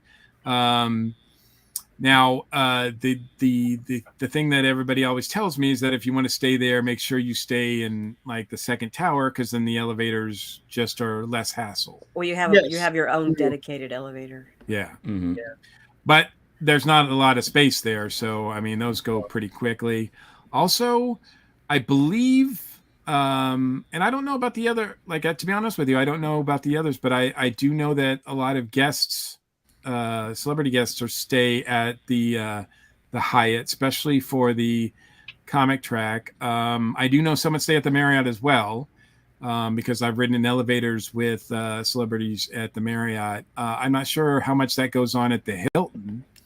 So there's a lot of you're fighting not only with attendees to get an elevator spot, but you're also fighting with the celebrities. And guests. But One of the that's things cool. people like about the Hyatt is the balconies. They love the balconies. It's a strange thing. We stayed there a number of years, and the parade view, watching the parade from the balcony, is amazing. Hmm. Yes. Gotcha. Yeah, you got to get a room that with a view, right, for the street. Yes. Yeah, I think they charge more for those, don't they? Of course they do. Yeah, of course. Yeah.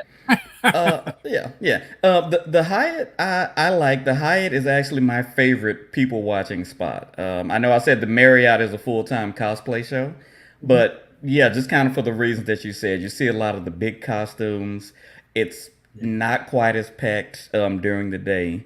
And even though hotel bars are notoriously overpriced, like the government needs to step in and regulate them overpriced, I do enjoy having a drink at the 22 Stories bar. I think that 22 Stories is just a great meetup spot, and it's a great spot to just strike up conversations with strangers because you can hear each other.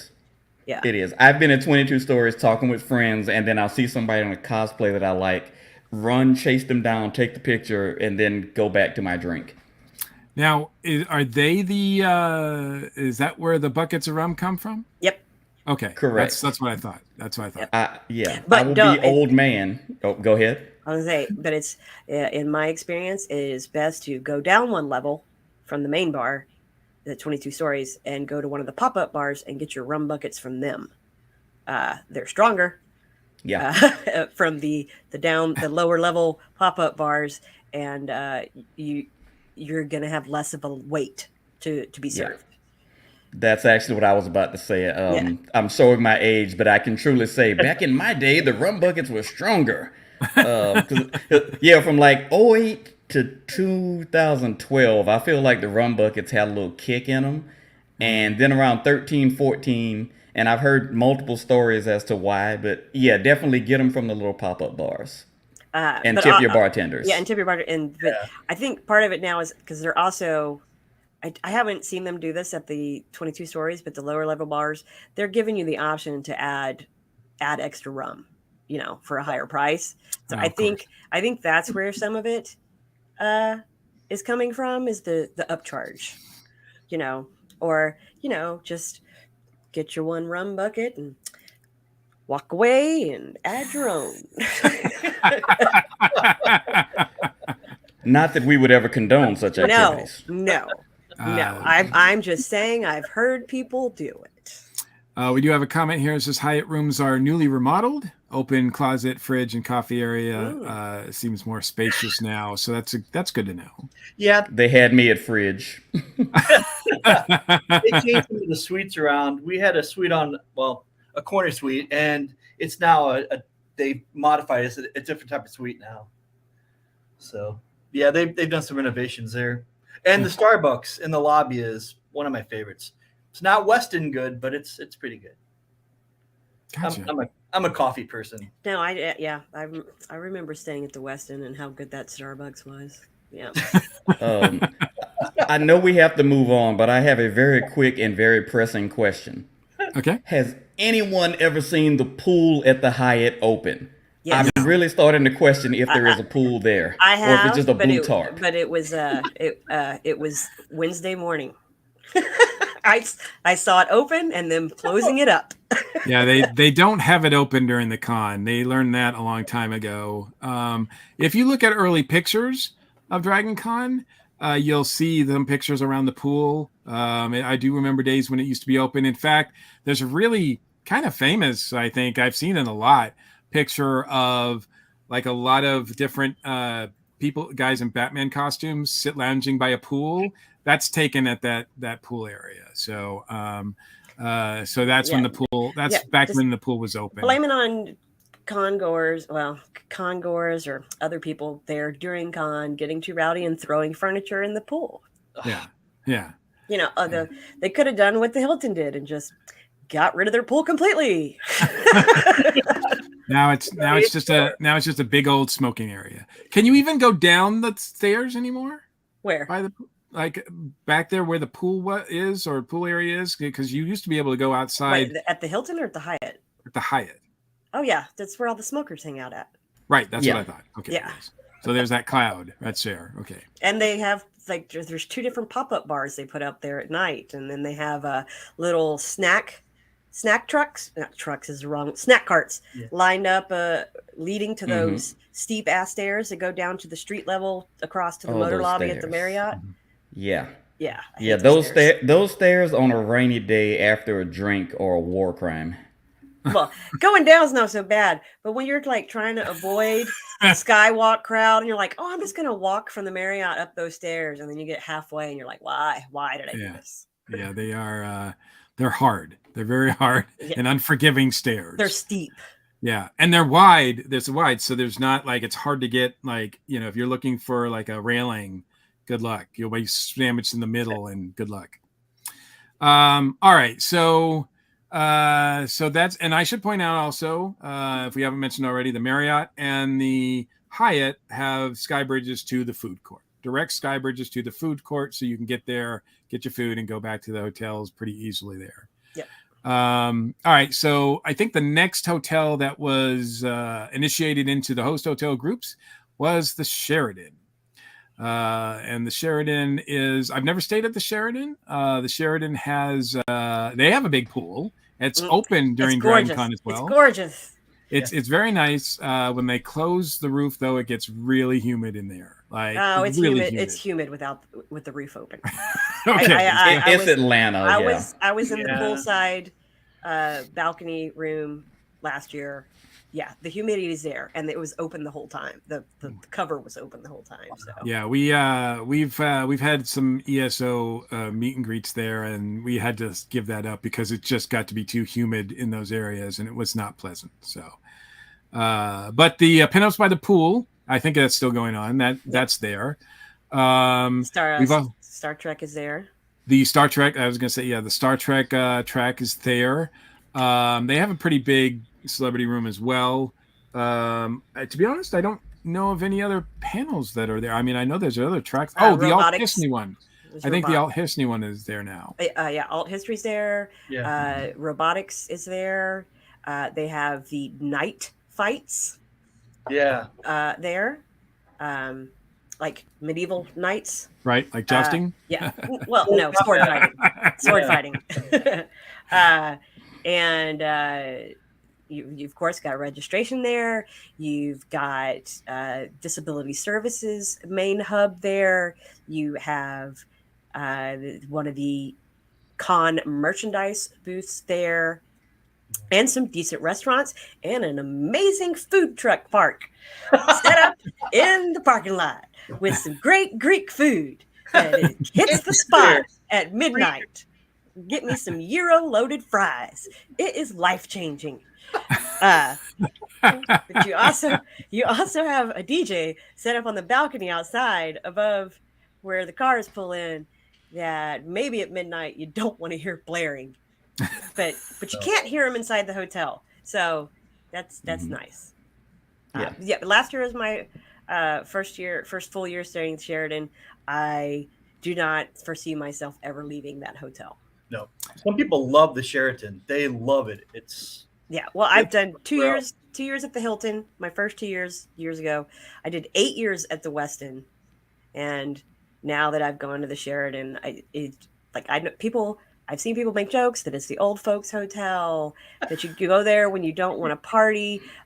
One, having stayed there, there's plenty of partying happening all over the place there. But it was so much easier for me to just meander tipsy back to the hotel from the Hilton, being at Trader Vic's, and just go 2 blocks and be right at the Sheraton, and then get me some Greek food from the food truck and go up to the room. If I wanted to go swimming, I could. I didn't have to wait more than 3 minutes in line at the Starbucks they have. So I think the advantages are also kind of a disadvantage, because the Sheraton is one of the hotels, the first host hotel, that wasn't connected to the others. So in a way, it kind of, it was an outsider. It felt like if you stayed there, you were like an outsider, because you weren't easily connecting. I had that opinion when I used to stay at the Westin, because I was like, oh my God, the Sheraton is so far away. But now that I'm there, Now I'm like, oh, I'm close to the Hilton. I can get to the Marriott quick. Hyatt's not that far. And now I'm like, oh my God, the Westin is so far away. I'm never going there. And the That's how most people think. the Sheraton and the Westin are very far. Like they're probably like the furthest away apart from any of the hotels, right? Oh, of course. So that is and it's literally like a steep uphill, like one way if you're going towards from the Sheraton to the Westin. It's all downhill if you're going the other way. Oh, But no, you don't use the hill. You go through Peachtree Food Court. Yes, you can do that. There is a big sky bridge that goes from the food court to a parking deck, which is the parking deck is in between And you take an elevator. the It's Westin. the Cortlandt Street I'm garage. sorry.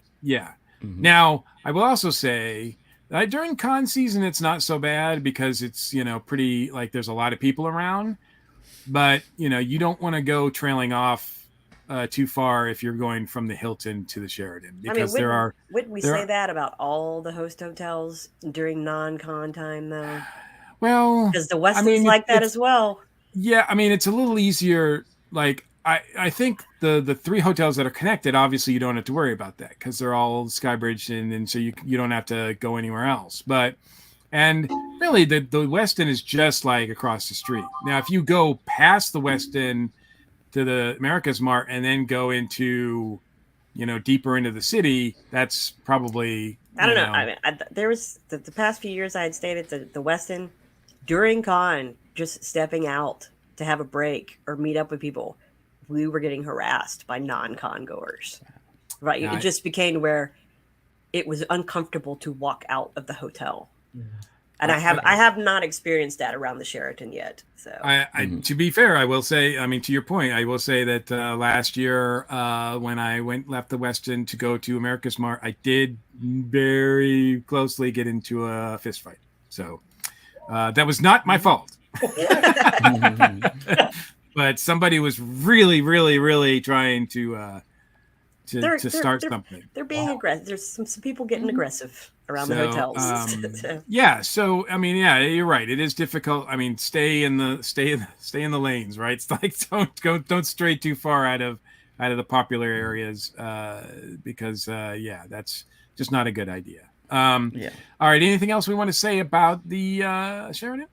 It is a legacy, right? Obviously. Yeah. Well, it's somewhat legacy. Yeah. Just if you're interested in booking there, folks, they book right after con, and you're expected to pay for the future year all up front in one lump sum. At some point. Well, in the past, it's been right after con. This year, I didn't get charged for till January. Yeah. But I was like paranoid. I was like, come on, you're supposed to my room was not safe until they took the charge out. So, worse that way, wasn't it? You're like, where's the charge? Where is it? I'm like, can I spend this money? Do I have time to spend this money and pay it back? Come on. Yeah. Yeah, if Hilton is my favorite hotel for convenience, Sheraton is my favorite hotel for comfort. It's also the first host hotel that I ever stayed at Dragon Con, so it has a special place in my heart. But I like it for those reasons. It's close to everything. The pool is amazing because I usually get it to Dragon Con on like that Wednesday. Same. So I can just, chill by the pool. If I couldn't get a room at the Hilton, the Sheraton is my 1B choice. Oh, and the rooms come with fridges. Mm-hmm. That's cool. Yeah, you don't have to fight for a fridge, which is awesome. Nice. That is very cool. As far as the Sheraton and the Hilton go, since those are and the Hyatt too, because they're all legacy. How easy is it to get in if you're not legacy? Because my understanding is that the blocks are pretty much filled before they even get to the general public. Well, Hilton, they have their whole wait list thing. Sheraton, some rooms open up every year. You have to be paying attention. Yeah. When the Sheraton goes on sale, when the rooms open up, initially you get an email out to the people who've had reservations the year before. And they have generally 24 to 48 hours to book their own rooms for the subsequent year. Unless somebody's mean and posts that link publicly. Yeah, which unfortunately happened last year. So yeah, that was great. Normally it doesn't happen. You have 24 to 48 hours easily to book your own room once it opens up to the general public. Yeah, so basically you just get, if you stay there, you're supposed to get first crack at rebooking for the next year. Yeah. But then, somebody broke protocol last year and was like, hey, I just found this link. Go book your room. And then so there's quite a few people who had currently stayed at the Sheraton who have been shut out for next year. The link is generally sent out on the previous cons. It's been on like Saturday of Dragon Con. It's when the link is actually sent. So they want you to actually book your room while you're at con. While you're at the con. Yeah. And pay for it, like and pay for while it. you're at con. so it's Yeah. something to Well, keep in mind. I mean, it's like, normally at a hotel you pay, for that stay at the end. You're just postponing that you're just paying for next year at the end. Yeah, it's you keep doing that. You're going to pay the same amount of money. Eventually, it catches up. It's when you switch.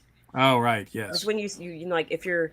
Yeah, that's that's a tough year. Yeah, that year that was an adjustment. But then now you're like, okay, once you get into it, then it's not that big a deal, and to always budget it, and you also have the relaxation of knowing my hotel is already taken care of. Yes. And this is not the thing I have to worry about. Which is not that should not be overlooked, because that is a huge relief when you get that taken care of. Yep. So many people have their heart set on one hotel, like the Marriott. That's one of the most popular.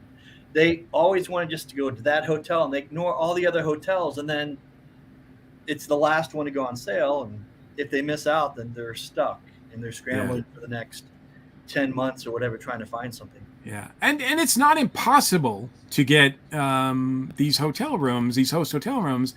You just have to be smart and lucky in a lot. Or join a group like Russ's group. There's multiple hotel groups on Facebook. There's because there's a lot of people who they book the first hotel that goes up. Yeah. Well, not the Sheraton, because you're not gonna pay for that and then give it up. But they book the ones that are affordable or only going to charge like a 1-night deposit or something like that, 2-night deposits. But then that's their backup room, and they're doing it to see if they can get their dream hotel. And then if they get their dream hotel, well, then they got to offload that room. So there are people up until the week before con every single year trying to unload a room that they booked because they got into the hotel they actually wanted. Yeah, it's true. Yeah, no, you're right. I actually went through that one year. I mean, our page is good, but I cannot. I want to also plug Zan's page is also incredible. Yeah, that's what I'm saying. There's multiple groups out there, and hitting as many groups as possible is the best way to approach this. Yeah. Yeah. It's the same as you should keep a broad mind about which hotel you're going to stay at. Yes. You should, not put all your eggs into one basket as far as where you are looking to try and be able to book a room. Yeah. I wanted a Hilton. That was my first hotel I wanted. And I ended up with a Hyatt. And I'm not complaining, knock on wood. But it was just like, what? But I'm okay. I accept it. Yeah. Well, it's good to try new hotels every once in a while too. I mean, I certainly have I've stayed at 3 out of the 5. So I think I have to, at some point check off that bucket list and have experience the rooms at the other hotels. All right. So last but certainly not least, because I stay there, we're talking about the Westin, which is as a history with Dragon Con. They used to be in the early days, they were part of Dragon Con, and then they left Dragon Con, and then they left. And then more recently, I think they are the most recent addition to the host hotels. They are also, as Jen pointed out, they also are the tallest building of they used to be the tallest building in Atlanta.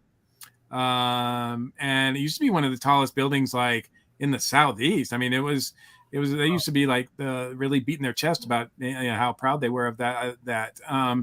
And I think it's featured in the movie Sharky's Machine. There's a really famous scene where somebody gets thrown out of a window, which is really kind of cool to watch. It had huge damage during a hurricane one year.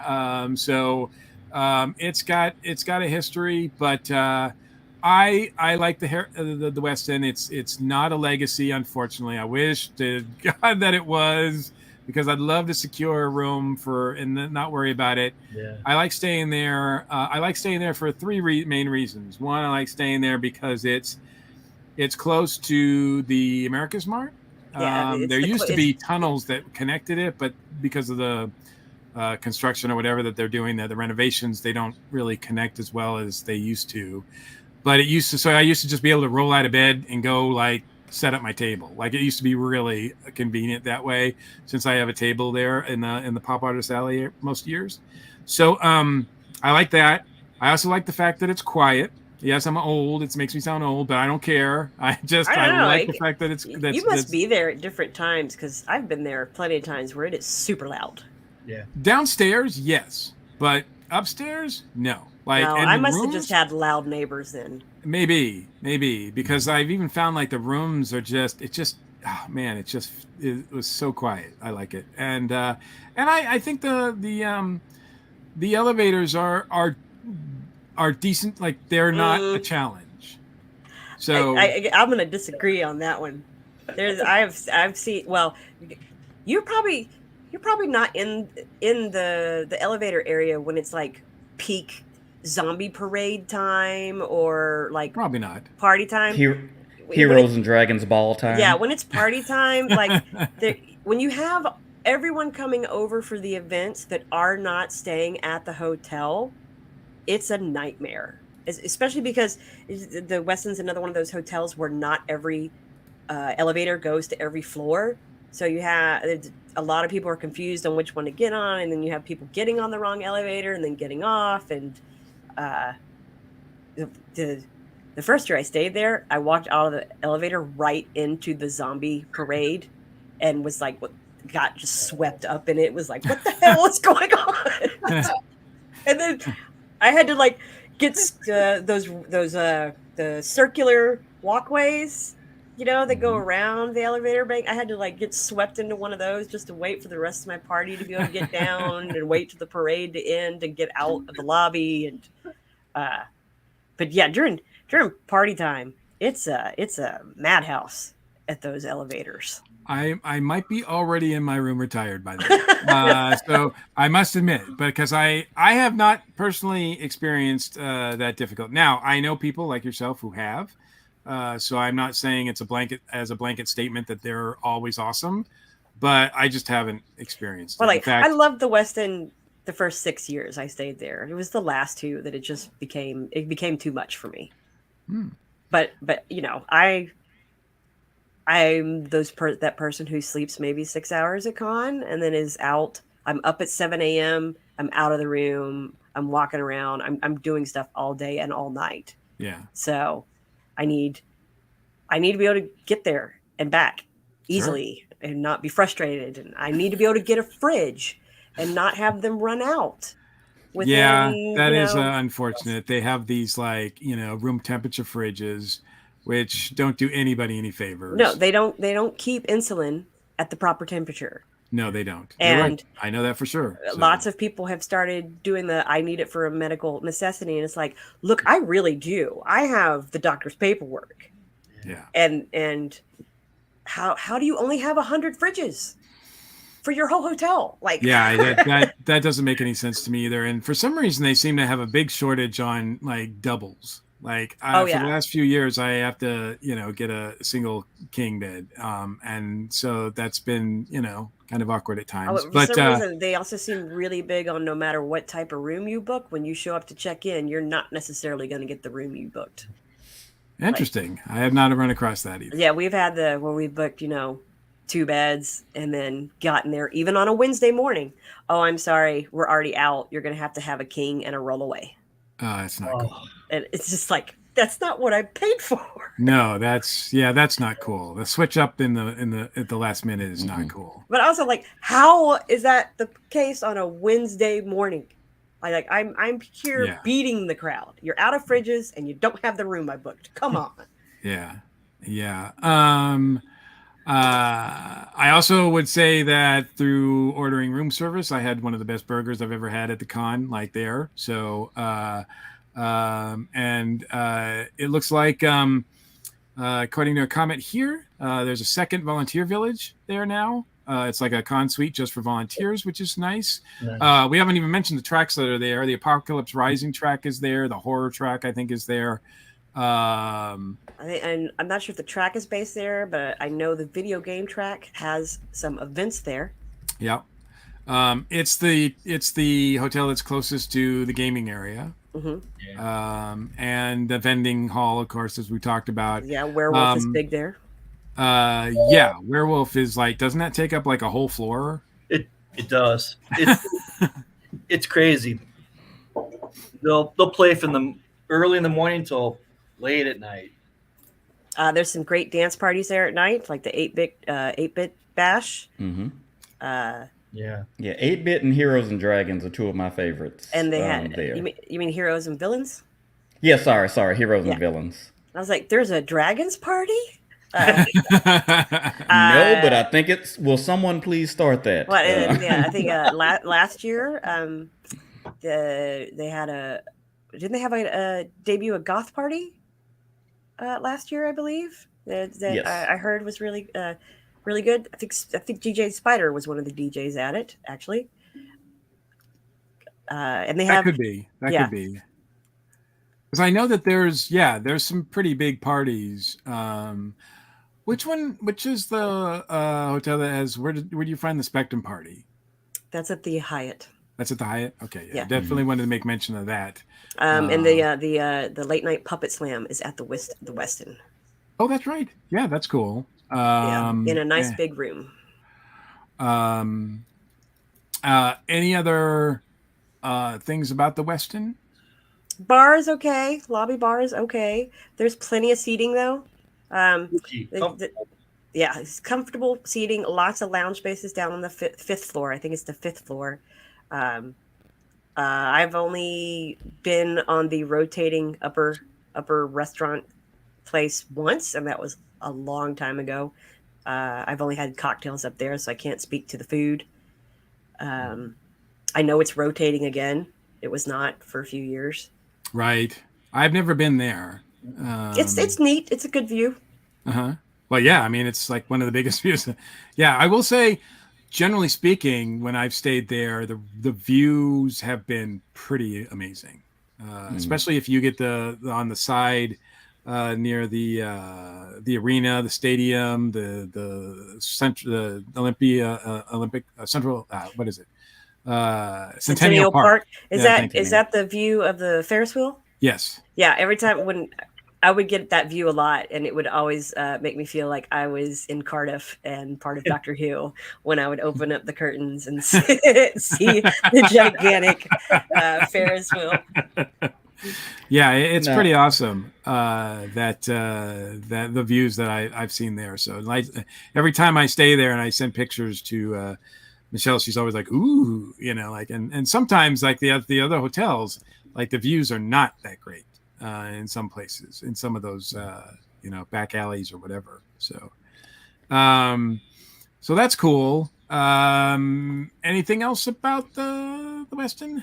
It seems like it's the baby of the bunch because it's still kind of like the newer host hotel. But of course, now that it has ties with Marriott, the Marriott company, and now it's like, it just seems like Marriott has this block of host hotels. I've definitely seen it get more and more popular with people. Yeah. Throughout the years. When I started staying there, there was hardly any crowds except for like the zombie thing or the nighttime parties. Right. When there was a weed and track was there, and that that's right. Because that was one of the reasons we stayed there. Because my roommate was part of the weed and track, and I helped out with some like the costume contests and stuff. So I remember the first year they did the Once More with Feeling live performance there, and I was like, you know what? This might be the last time I stay at this hotel. Like, this crowd is insane. Wow, There's too many people. I do know that some of the overflow, some of the bigger tracks programming that they have, like for like bigger roomed for the comics track, comic book track they have at the Westin. I know that there's some other groups there too, and I apologize for not having a complete list of all the tracks and what hotels they go to, but that's constant. That might be changing anyway. I mean, it seems like some tracks change hotels every year, but and like anything else, like like the hotels, we all have our unique experiences. Some love these, and we have our preferences. We have our preferences, right? Yeah, because one bad experience, one bad employee, one bad thing, whatever, could ruin a hotel for like forever for someone, right? Like, and knock on wood, I haven't had that yet happen at the West End. So until that does, I make mine West End. So I will be charged bright and early for that, or at some point tomorrow for that, and I'll be nervously awaiting the confirmation on that, as I always do. But the Marriott also owns the Ritz. And I'm not going to get too far into other hotels, but if there is another hotel that you think could, be included in the host hotels, if they do ever entertain a notion of adding a sixth, is there anyone in particular that you would like to see added? Well, I would expect it to be the Ritz, just because I know a ton of people who stay there, and I know a lot of the celebrities stay there. Director Faber stays there, and he loves it. Yeah, I've heard that they do send some of the bigger celebrities there, since it's not an official host hotel. It's a little bit easier to hide them out there. I don't know if the Ritz wants those problems that come with being a host hotel. I think they're fine with Dragon Con people staying there. I think that's fine, but they want them to stay there and then leave and go to their panels. I don't know if the Ritz wants to let the Dragon Con riffraff just wander through. Well, I think they also just don't have convention rooms. They don't have that. They're not a convention hotel. A hotel I think would want to be part of it is Indigo. I don't think they have the space for it, but my God, Indigo, I think, wants to be like, they want to be the hub. They're like, come party with us, Connors. And we have a mini legacy. Yeah. And they throw con specific events in their lobby every evening for the con goers that are staying there, having karaoke and costume parties, and like, they're into it. They want that attention. They do. They do. Yeah. They're just small. I'm not even familiar. I don't even know where that is, to be honest. It's right across from the food court.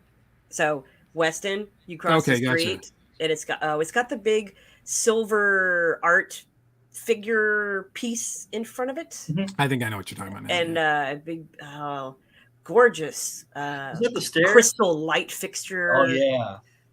And you can come out a particular exit from the vendor hall when the vendor hall was in the previous, or when the gaming was in building 1 and 2.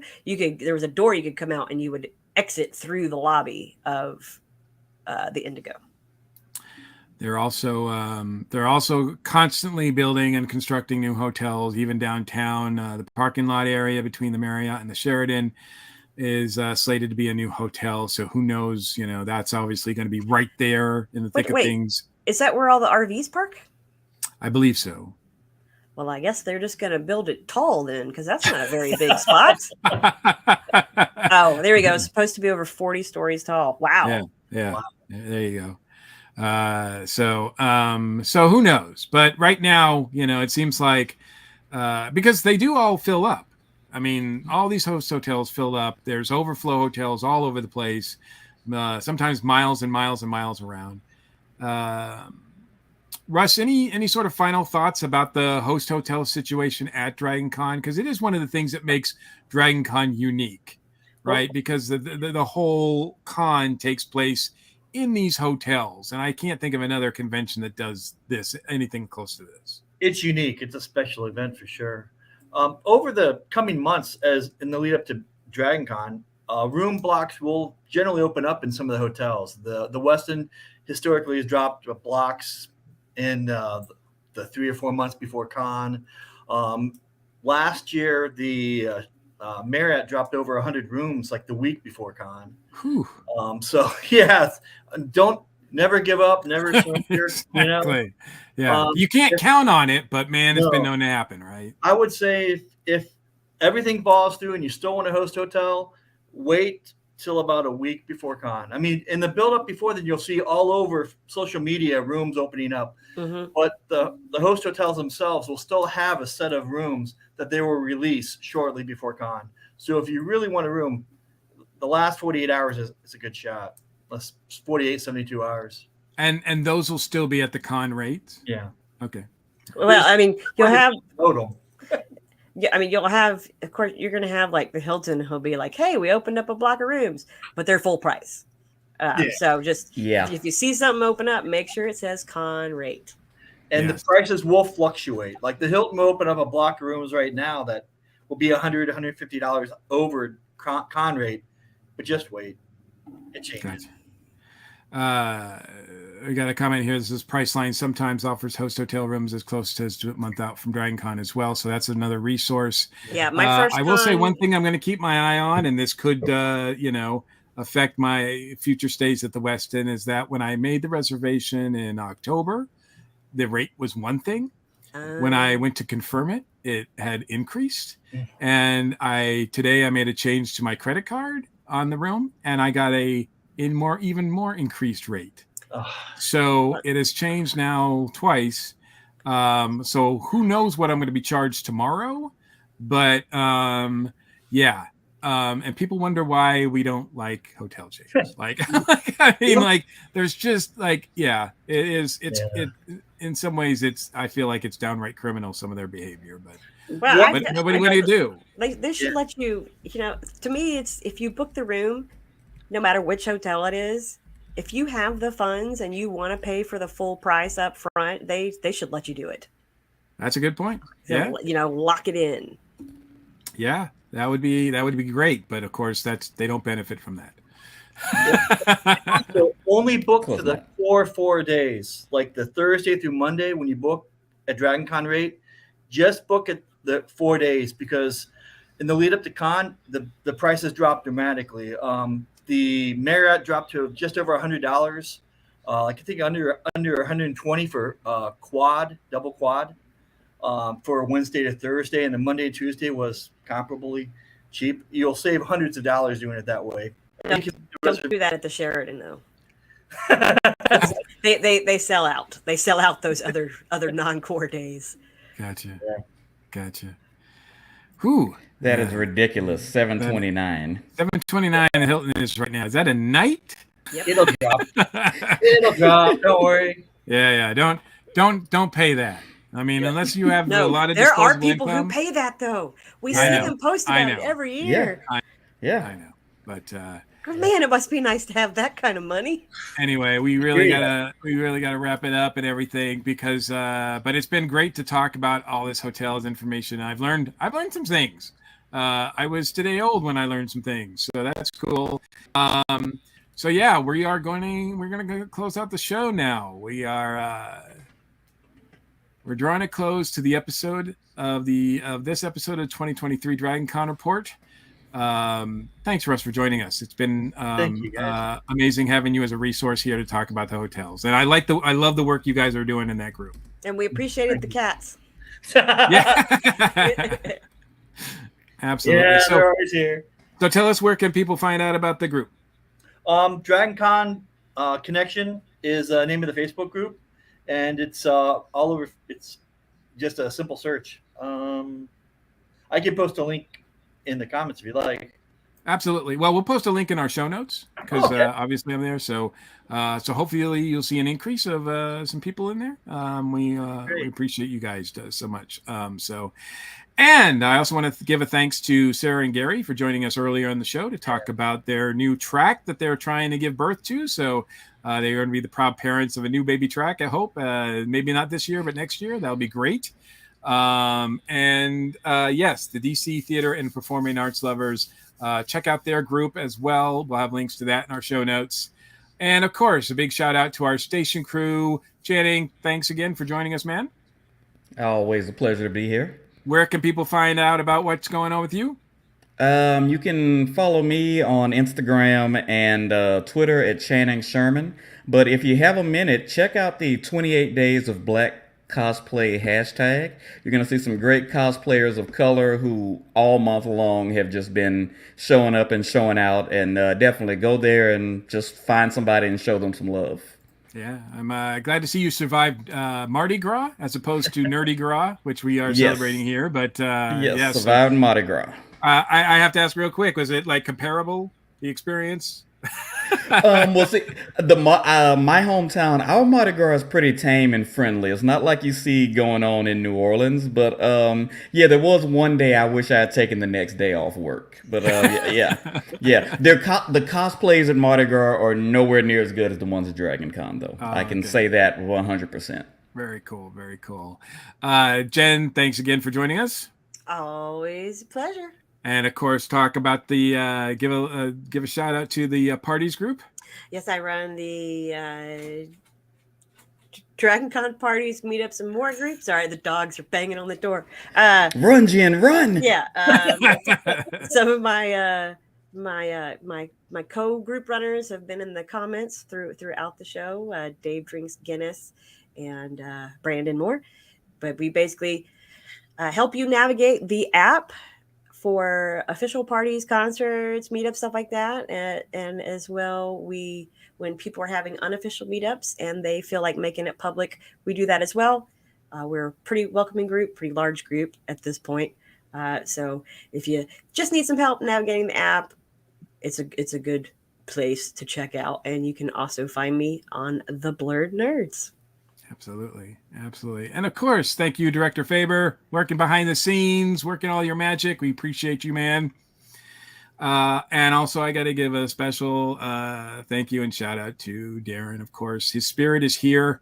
I feel it. And, it'll be here with us, I hope, all year, man, at Dragon Con this year and forever. So he's brought a lot to this show. This show would not be what it is without his participation in it. So yeah, if you want to give one last toast to Darren, we love you, man. All right, so we try to cover all we can with these episodes, but to keep up with the latest news, please check out the official Dragon Con website, all their social media outlets as well. All the fan tracks are active on Facebook and various social media. Check them out. Get involved. And we are a proud member of the ESO Network. We have a TeePublic store filled with all kinds of cool stuff, including a very cool design for the Dragon Con Report podcast. There's a link for that in the episode show notes and at the top of the ESO Network page. So if you're watching this, just go to esonetwork.com. Click on the link. You'll also see a link there for our Patreon page. If you want to support us, please do so. And even if you can't afford it, look, you can support us other ways. If you're watching, listening to us, like and share, comment, spread the word. We love you guys. And if you want to leave us direct feedback, comment on the show, please feel free to do so at feedback@dragonconreport.com. And you can reach out to us on all the social media as well. Thanks for watching. Thanks for listening. I'm your host, Mike Gordon. And as always, it's been my pleasure. Take care, stay safe, and we'll see you at the con.